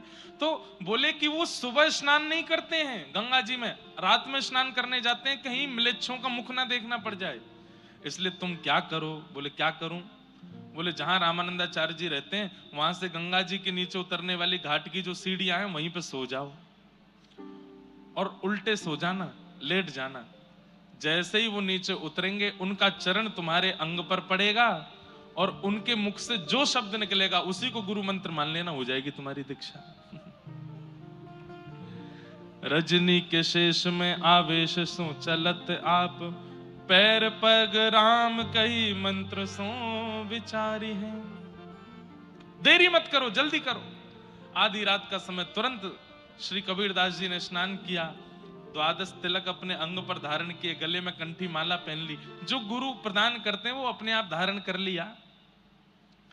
पहुंच गए पंचगंगा घाट जहां श्री रामानंदाचार्य जी निवास करते थे, और जहां से घाट के लिए नीचे सीढ़ियां जाती हैं वहीं जाकर के लेट गए। सीधे नहीं लेटे, पट्ट लेटे, उल्टे लेटे। क्यों? मेरा मुख देखेंगे तो कहीं म्लेच्छ जान करके अपशब्द ना बोल दें, इसलिए मुख नहीं दिखाऊंगा। लेट गए। रामानंदाचार्य जी निकले और बड़ी तीव्रता से जाते थे कि कहीं मैं स्नान करके लौटाऊं, इस बीच में कोई म्लेच्छ ना आ जाए। और जैसे ही रामानंदाचार्य जी सीढ़ियों से उतरने लगे, इतने में ही चरण पड़ा, और कबीरदास जी के ऊपर जैसे ही चरण पड़ा, रामानंदाचार्य जी को लगा पता नहीं कौन आ गया नीचे। जोर से उछल करके चिल्लाने लगे, राम राम राम राम राम राम राम राम। तुरंत कबीरदास जी ने प्रणाम किया और सुन करके मधुर वाणी अपने गुरुदेव को चुपके से देख करके वहां से भागे, नाचने लगे, नृत्य करने लगे, नेत्रों से अविरल अश्रुधार बहाने लगे। पायो जी मैंने राम रतन धन पायो जी। ये पद तो मीराबाई का है, पर कबीरदास जी की जो स्थिति है उसमें फिट हो रहा है, इसलिए मैं गा रहा हूं।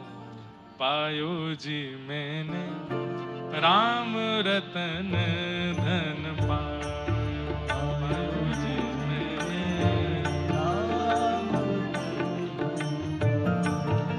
पायो जी मैंने राम रतन धन पायो जी मैंने। अब तो राम राम राम राम राम राम कहते कहते पूरे काशी में भ्रमण कर रहे हैं, नेत्रों से अविरल अश्रुधार। मेरे गुरुदेव मुझे प्राप्त हो गए, राम नाम दे दिया है मुझे। अभी तक अच्छा एक घटना और याद आई। कबीरदास जी अपने घर पहुंचे तो घर पहुंच करके राम राम राम राम चिल्ला रहे थे। मां ने पूछा, ए कबीर, तू इतने दिन से राम राम कहता है, लेकिन आज तेरे राम नाम स्वर में कुछ विलक्षणता क्यों लग रही है? तू रोज राम राम बोलता है, पर आज तेरा राम जब मुख से निकलता है तो तेरे आंखों से इतने आंसू क्यों आ रहे हैं? ये कंठ में इतने करुण भाव क्यों हैं? बोले, मां, मैं जलेबी बना रहा था, पर जलेबी बनानी जिनको आती है वो समझ जाएंगे, उसको केवल तल रहा था, लेकिन पाकर के देखता था तो जलेबी तो है, तली हुई तो है, फूली हुई तो है, पर उसमें रस नहीं था, क्योंकि चाशनी में नहीं डाली थी। ये चाशनी कौन है? बोले, कृष्ण नाम, राम नाम, ये सब जलेबियां हैं। हम बिना गुरु के जब इसका उच्चारण करते हैं तो समझो वो तली भुनी तो है, लेकिन जब गुरु हमारे कान में मंत्र बोल देते हैं तो मानो जैसे उस नाम में चाशनी घुल जाती है, उसमें स्वाद आ जाता है। आज गुरुदेव ने नाम सुना दिया है तो अब राम नाम चाशनी बन गई है। माँ, अब जितनी बार उच्चारण कर रहा हूं उतनी बार धनुर्धारी राघवेंद्र सरकार मेरे सामने प्रकट हो रहे हैं। माँ, मैं क्या बताऊं? वस्तु अमोलक दई मेरे सदगुरु, वस्तु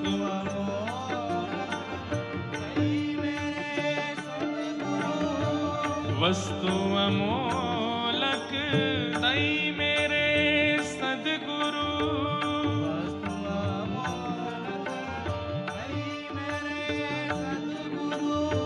कृपा कर अपना,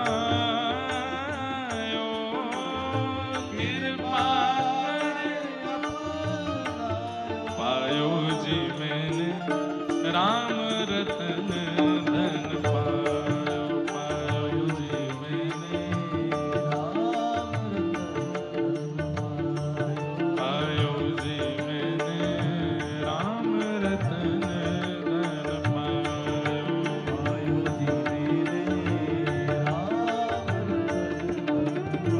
और माँ दुनिया के लोग कैसी वस्तु देते हैं, उसका खर्च होने का, लूटने का भय रहता है, लेकिन मेरे गुरुदेव ने ऐसी वस्तु दी है, आहा, खर्च न खूटे चोर न लूटे, खर्च न खूटे चोर लूटे, खर्च न खूटे चोर न लूटे, खर्च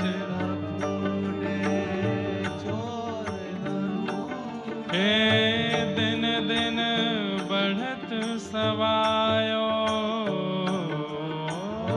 दिन दिन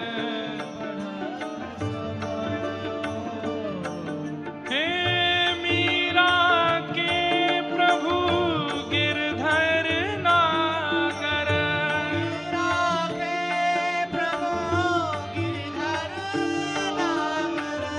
मीरा के प्रभु नटवर नागर,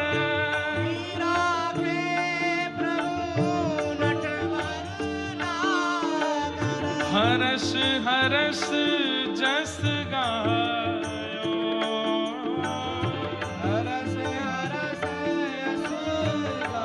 पायो जी मैंने राम रतन धन पायो,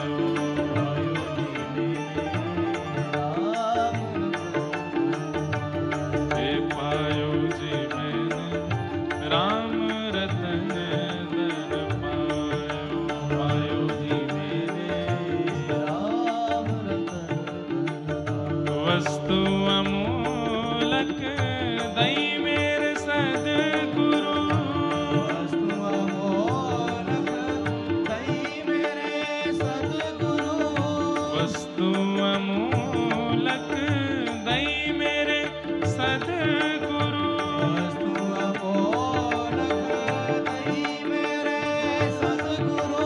कृपा कर अपनायो, कृपा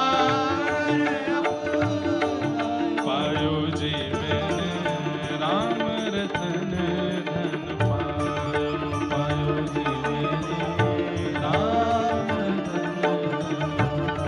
हे पायो जी मैंने राम रतन धन पायो,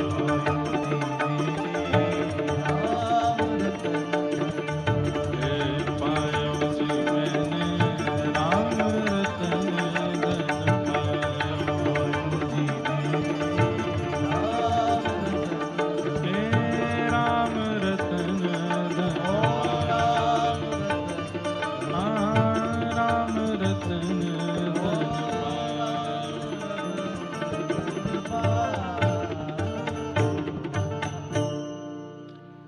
ऐसे आकाशवाणी के द्वारा आपकी गुरु दीक्षा श्री रामानंदाचार्य जी से संपन्न हुई।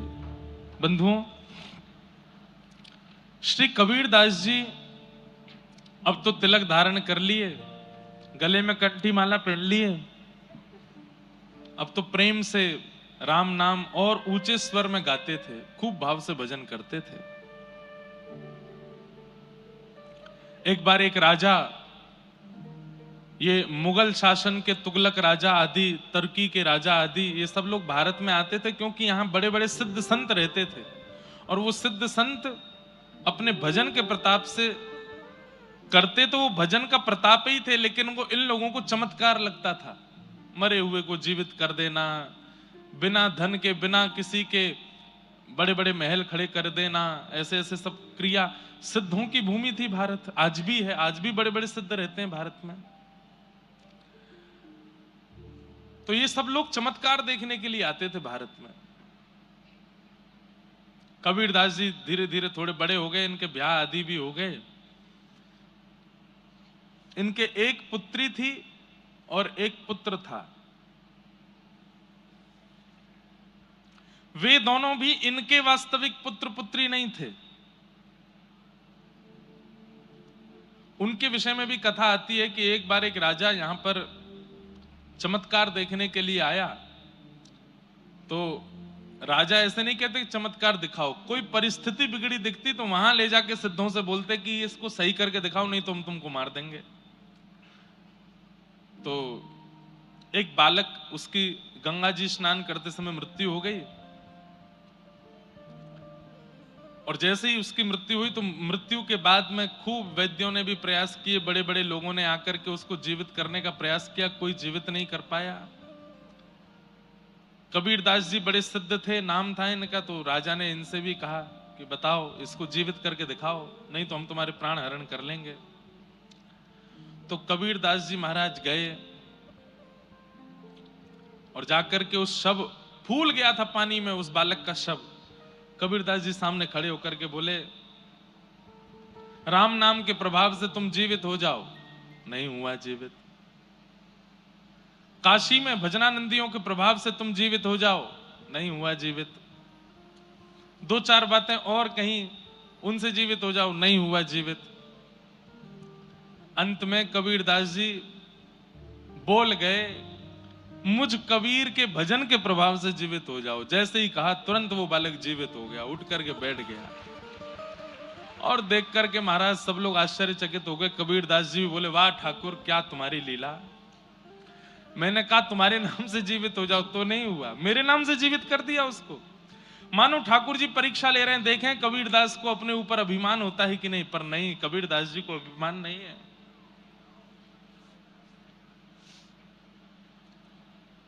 आहा।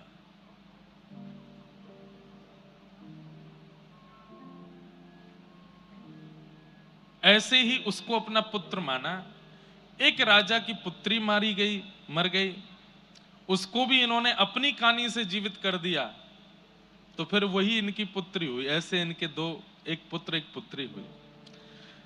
कबीरदास जी की साखी और दोहे पूरे विश्व को बड़े प्रसिद्ध हैं, परंतु एक बात कई लोगों के मन में आती है कि श्री कबीरदास जी महाराज वो केवल ज्ञान परख भक्त थे, भाव परख भक्त नहीं थे।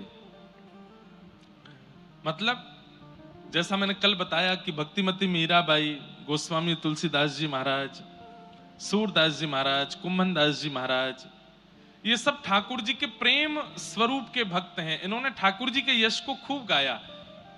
कबीरदास जी ने ठाकुर जी का यश नहीं गाया, ठाकुर जी का नाम जपो, यही यश गाया। और कबीरदास जी की भक्ति में एक विशेष बात और है, बाकी के सब भक्त दूसरों को समझाते हैं, कबीरदास जी किसी को नहीं समझाते, खुद को समझाते हैं, अपने मन को ही समझाते रहते हैं। रे मन राम भजो, अपने ही मन को समझाया कबीरदास जी ने, दूसरों को नहीं समझाया। कबीरदास जी के इस भाव से पता चलता है कि कबीरदास कह रहे हैं कि भाई दूसरों को ज्ञान बाद में दीजिएगा, पहले खुद को समझाइए, पहले खुद को सुधारिए। तुम सुधर जाओगे, पूरा विश्व सुधरने लगेगा। खुद को संभालो। तो कबीरदास जी के विषय में एक बात सबके मन में आती है कि वे ज्ञान परक भक्त थे, भाव परक नहीं। वो भक्ति नहीं करते थे। ठाकुर जी की प्रेम लक्षणा भक्ति में उनकी ज्यादा रुचि नहीं थी। ऐसी भावना लोगों के चित्त में उनके दोहे, शाकी, पद आदियों को पढ़ करके समझ आती है। पर ऐसा ही एक अपराध हो गया हमारे व्रज के रसिक महात्मा से। हमारे व्रजमंडल में सप्त निधियों में जो पांचवी निधि है, पांचवी निधि कौन से हैं? गोविंदेव, मदन मोहन, गोपीनाथ, राधा रमण और फिर जुगल किशोर। जुगल किशोर जी को किसने प्रकट किया? जुगल किशोर को लाड़ लड़ायो, नवल कुंज ही माही, कुंजनि कुंजनि कीरज धारे, हरि व्यास युगल यश गाय, वृंदावन प्यारो वृंदावन। जुगल किशोर जी को किसने प्रकट किया? हरिराम व्यास। उनका एक बड़ा प्रसिद्ध पद सब पूरी दुनिया गाती है, किशोरी तेरे चरणन की रज पाऊं, जारज को ब्रह्मादिक तरसत, सूरज शीश चढ़ाऊं किशोरी तोरे चरणन की रज पाऊं। हरि राम व्यास जी का ये पद है। इनका एक पद हम भी अपनी कथा में गाते हैं। वृंदावन सांचो धन भैया, आतुर वन में व्यास पुकारे, है को रसिक सुनैया। वृंदावन सांचो धन भैया। वृंदावन के अनन्य रसिकों में इनका नाम आता है। हितवंश महाप्रभु जी ने इनको आशीष देकर के, दीक्षा देकर के आज्ञा दी है कि नित्य प्रिया प्रियतम तुम्हारी गोद में किलोल करेंगे। ऐसे श्री हरिराम व्यास जी।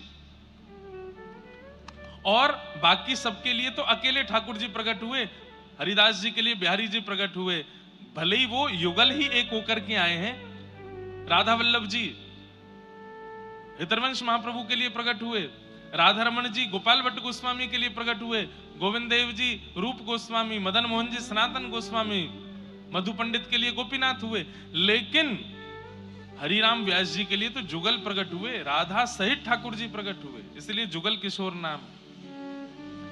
इतने बड़े रसिक। उनके प्रसंग में आता है, एक बार ठाकुर जी की पाग बांध रहे थे, ठाकुर जी का श्रृंगार कर रहे थे, तो पाग बांधते बांधते ठाकुर जी कभी कभी खेलते हैं अपने श्रृंगारियाओं के साथ। जो ठाकुर जी की सेवा करते हैं उनके संग ठाकुर जी खूब खेलते हैं। कभी अपने मुकुट उतार के फेंक देंगे, कान के कुंडल उतार के फेंक देंगे, बिल्कुल नाप के पैमाने का वस्त्र सिलवाया होगा लेकिन छोटा पड़ जाएगा, कभी बड़ा पड़ जाएगा। कई लोग शालिग्राम जी की सेवा करते हैं तो जब स्नान कराते हैं तो उछल के नीचे लुढ़क जाएंगे। लड्डू गोपाल जी स्नान करते करते 3-4 बार लुढ़क जाएंगे। खूब खेलते हैं ठाकुर जी। तो हरिराम व्यास जी के संग ठाकुर जी खेल रहे थे। कैसे?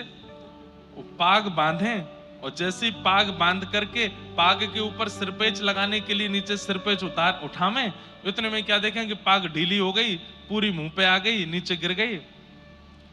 1 बार 2 बार 3 बार 4 बार 6-7 बार जब पाग बांध दी और बार बार खुलने लगी तो हरिराम व्यास जी बोले ये पाग पहननी नहीं है, शायद इनको दूसरी लाता हूं। दूसरी पहनाई तो वो भी उतार दी।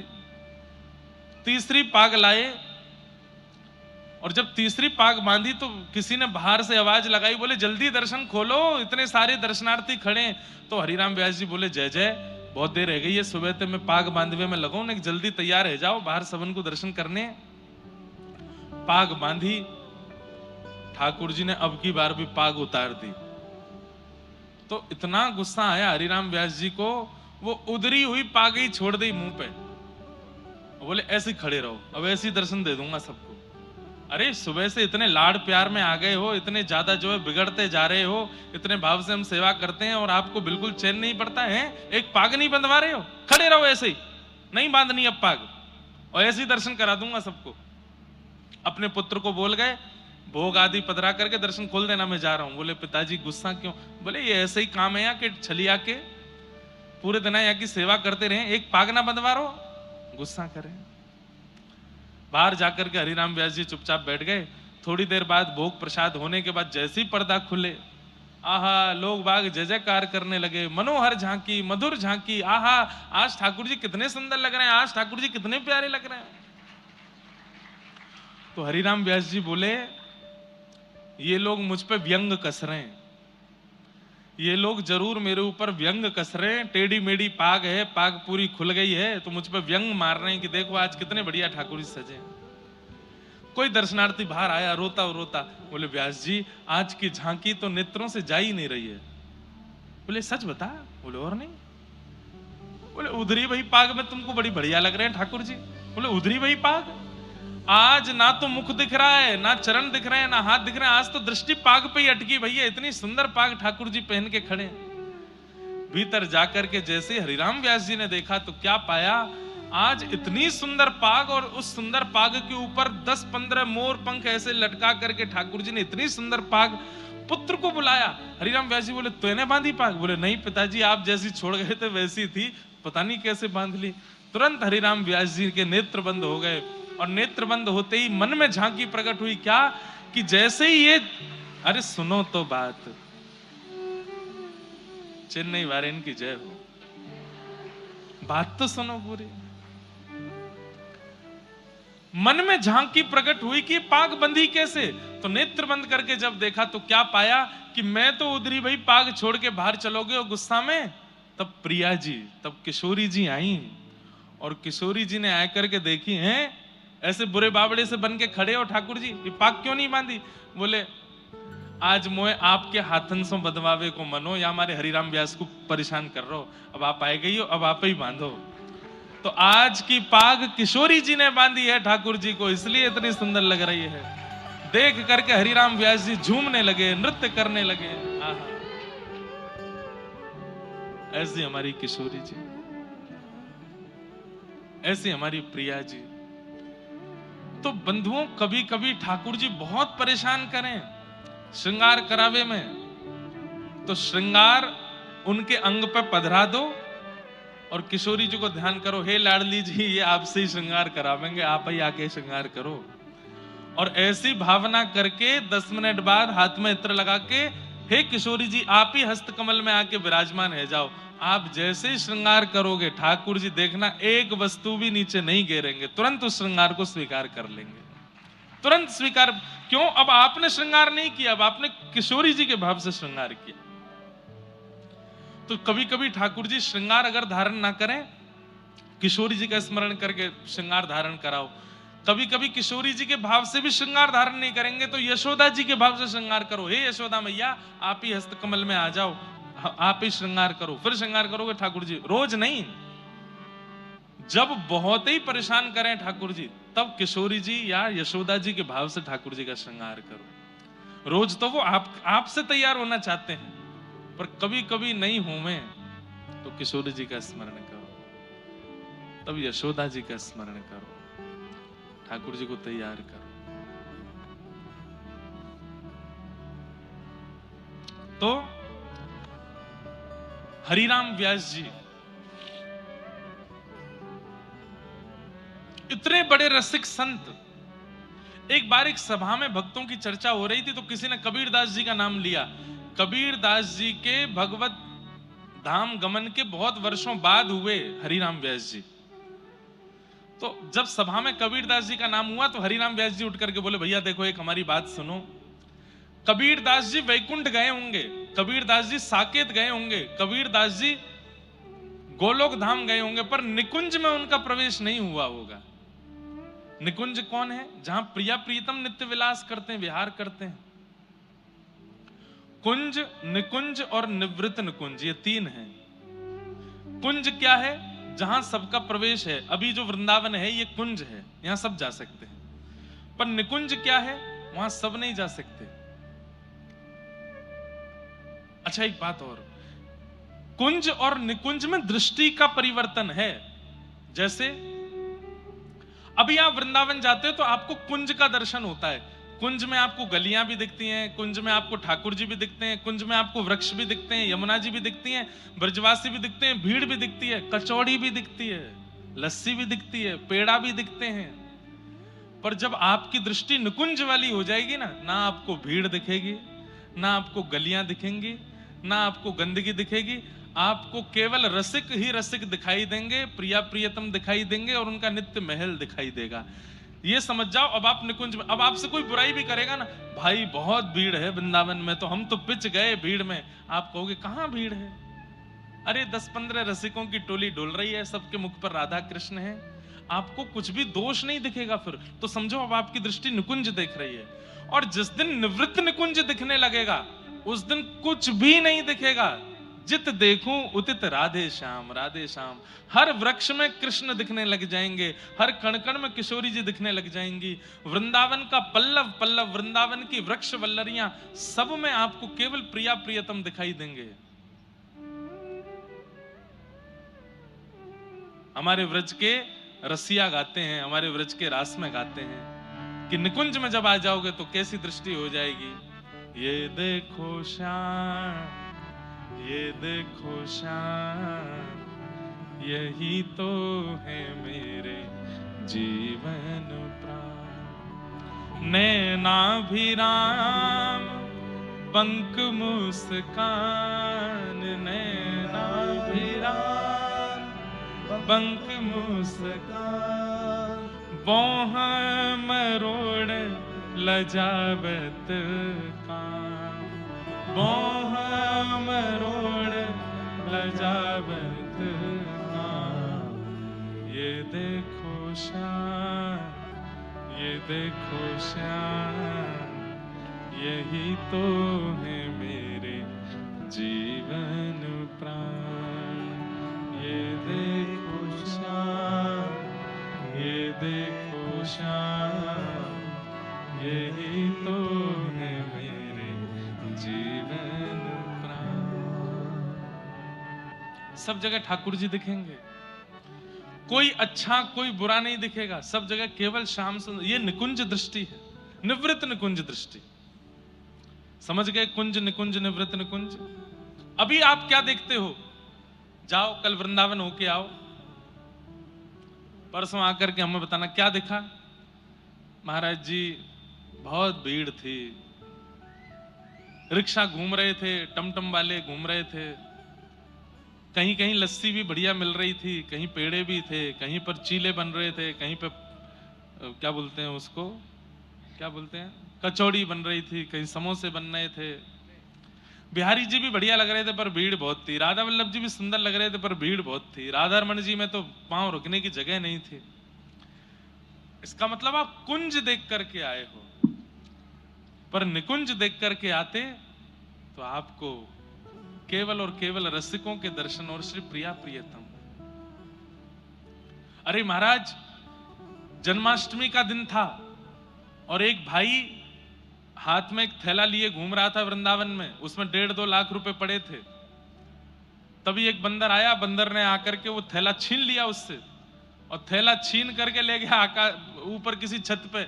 और बंदरों का तो काम है, उनको क्या पता नोट क्या है। बंदर ने वो थैला वेला फाड़ के सारे नोट निकाले और सब ऐसे ऐसे करके उछालने लगे। वहां भीड़ लग गई नीचे महाराज लोगों की, 500-500 के नोट लोग लूट लूट के ले जा रहे, बंदर लुटा रहा ऊपर से।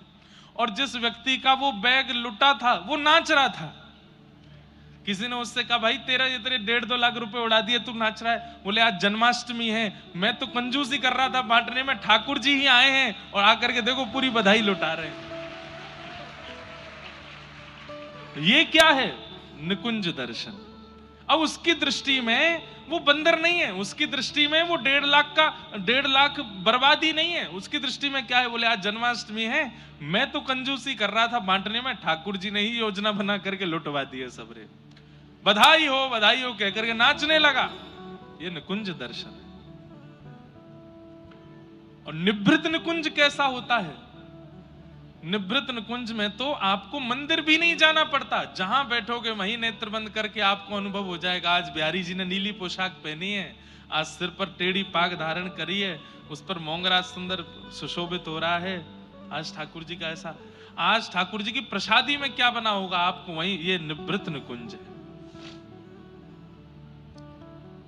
हमारा भजन, व्रज की परंपरा वालों का भजन इसीलिए है कि हम कुंज से निकुंज में पहुंचे और निकुंज से निवृत्त निकुंज में पहुंचे, हमारी दृष्टि बदल जाए। जहां केवल दोष दिख रहे हैं वो निकुंज निवृत्त निकुंज नहीं है। जहां हर भाव में केवल और केवल भाव ही दिख रहा है। हाँ। तो श्री हरिराम व्यास जी कौन है? ये निकुंज उपासक हैं।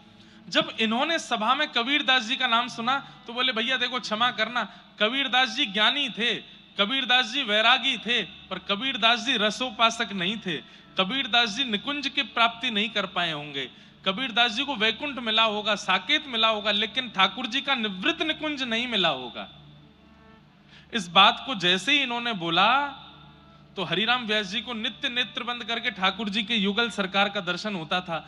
आज जब रात्रि में नेत्र बंद करके बैठे तो युगल सरकार नहीं दिखे। मन में विचार किया ठाकुर जी व्यस्त हैं इसलिए नहीं दिख रहे। अगले दिन सुबह फिर चिंतन किया, फिर नहीं दिखे। 4-5 दिन तक ठाकुर जी का अनुभव नहीं हुआ तो ये रोते विलखते हुए श्री हितरवंश महाप्रभु के पास गए और जाकर के बोले कि मुझे ठाकुर जी का अनुभव नहीं हो रहा है। तब हरिवंश महाप्रभु ने कहा, निश्चित ही तुमने कोई किसी भक्त का अपराध किया है। तब किसी ने बताया, बोले आप 5 दिन पहले एक सभा में कबीरदास जी के लिए कह रहे थे कि उनको निकुंज नहीं मिला। अरे भैया, अभी इसी वक्त जाओ, जमुना जी में स्नान करके कबीरदास जी का चिंतन करके उनको प्रणाम करो। हरिराम व्यास जी तुरंत गए, यमुना स्नान करके और श्री कबीरदास जी का स्मरण किया और स्मरण करके फिर उन्होंने कबीरदास जी को वंदन करते हुए उन पर पद लिखा। क्या लिखा? आहा, कली में सांचो भक्त कबीर, कली में सांचो भक्त कबीर, कली में सांचो भक्त कबीर, कली में सांचो भक्त कबीर, कली में सांचो भक्त कबीर, कली में सांचो भक्त कबीर। जब ते हरि चरणन रति उपजी, जब ते हरि चरणन रति उपजी, तब ते पुण्यो न चीर, तब ते कली में सांचो भक्त कबीर, कली में सांचो भक्त। व्यासवाणी है, जब ते हरि चरणन रति उपजी, तब ते बुनो न चीर। इनके माता पिता कपड़े बुनते थे।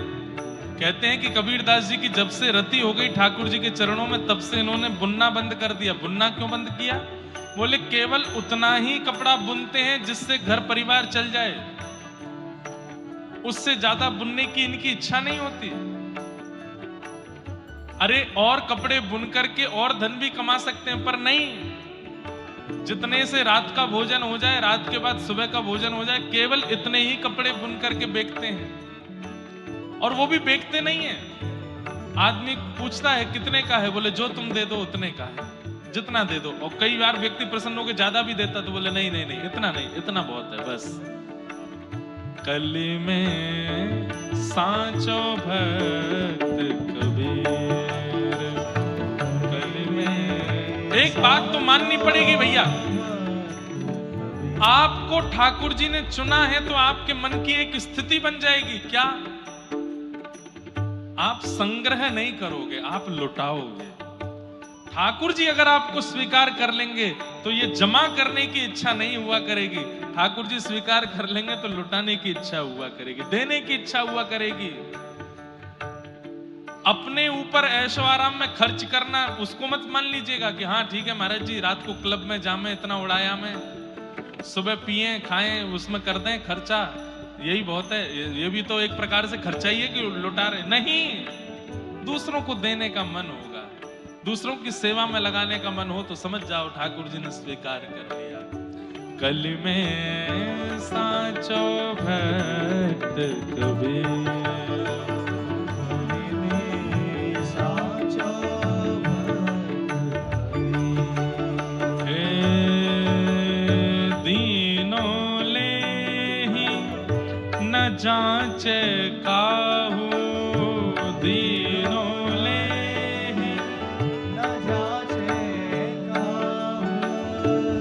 कोई अगर धन देता है कबीरदास जी को, तो कबीरदास उसके मुख की ओर देखते हुए लेते हैं और लेकर के सीधा अपने आसन के नीचे रख लेते हैं। देखते नहीं है कि कितना दिया है। दीनों लेहि न जांचे काहू, दीनों न जांचे काहू। ऐसो मन को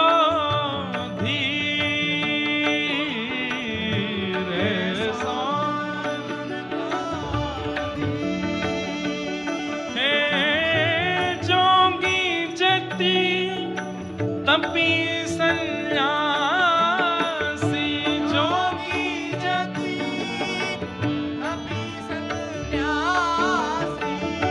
इनकी मिट्टी न पीर,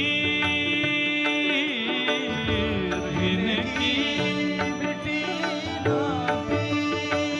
कली में साचो भक्त कबीर, कली में साचो भक्त कबीर, कली में साचो भक्त कबीर,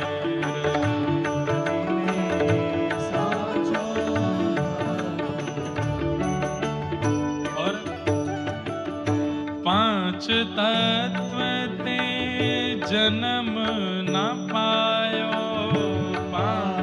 किसी माता पिता से जन्म नहीं हुआ है इनका। पांच तत्व ते जन्म न पायो,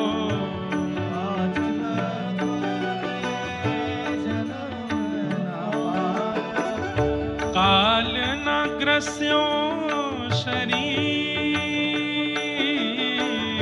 काल न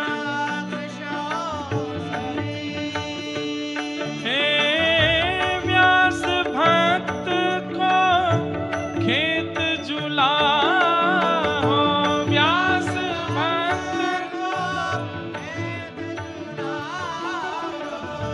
हरि करुणा में नीर, हरि करुणा में कली में साचो भक्त कबीर, कली में साचो भक्त कबीर, हे कली में साचो भक्त कबीर, कली में साचो हे साचो भक्त कबीर, साचो भक्त कबीर।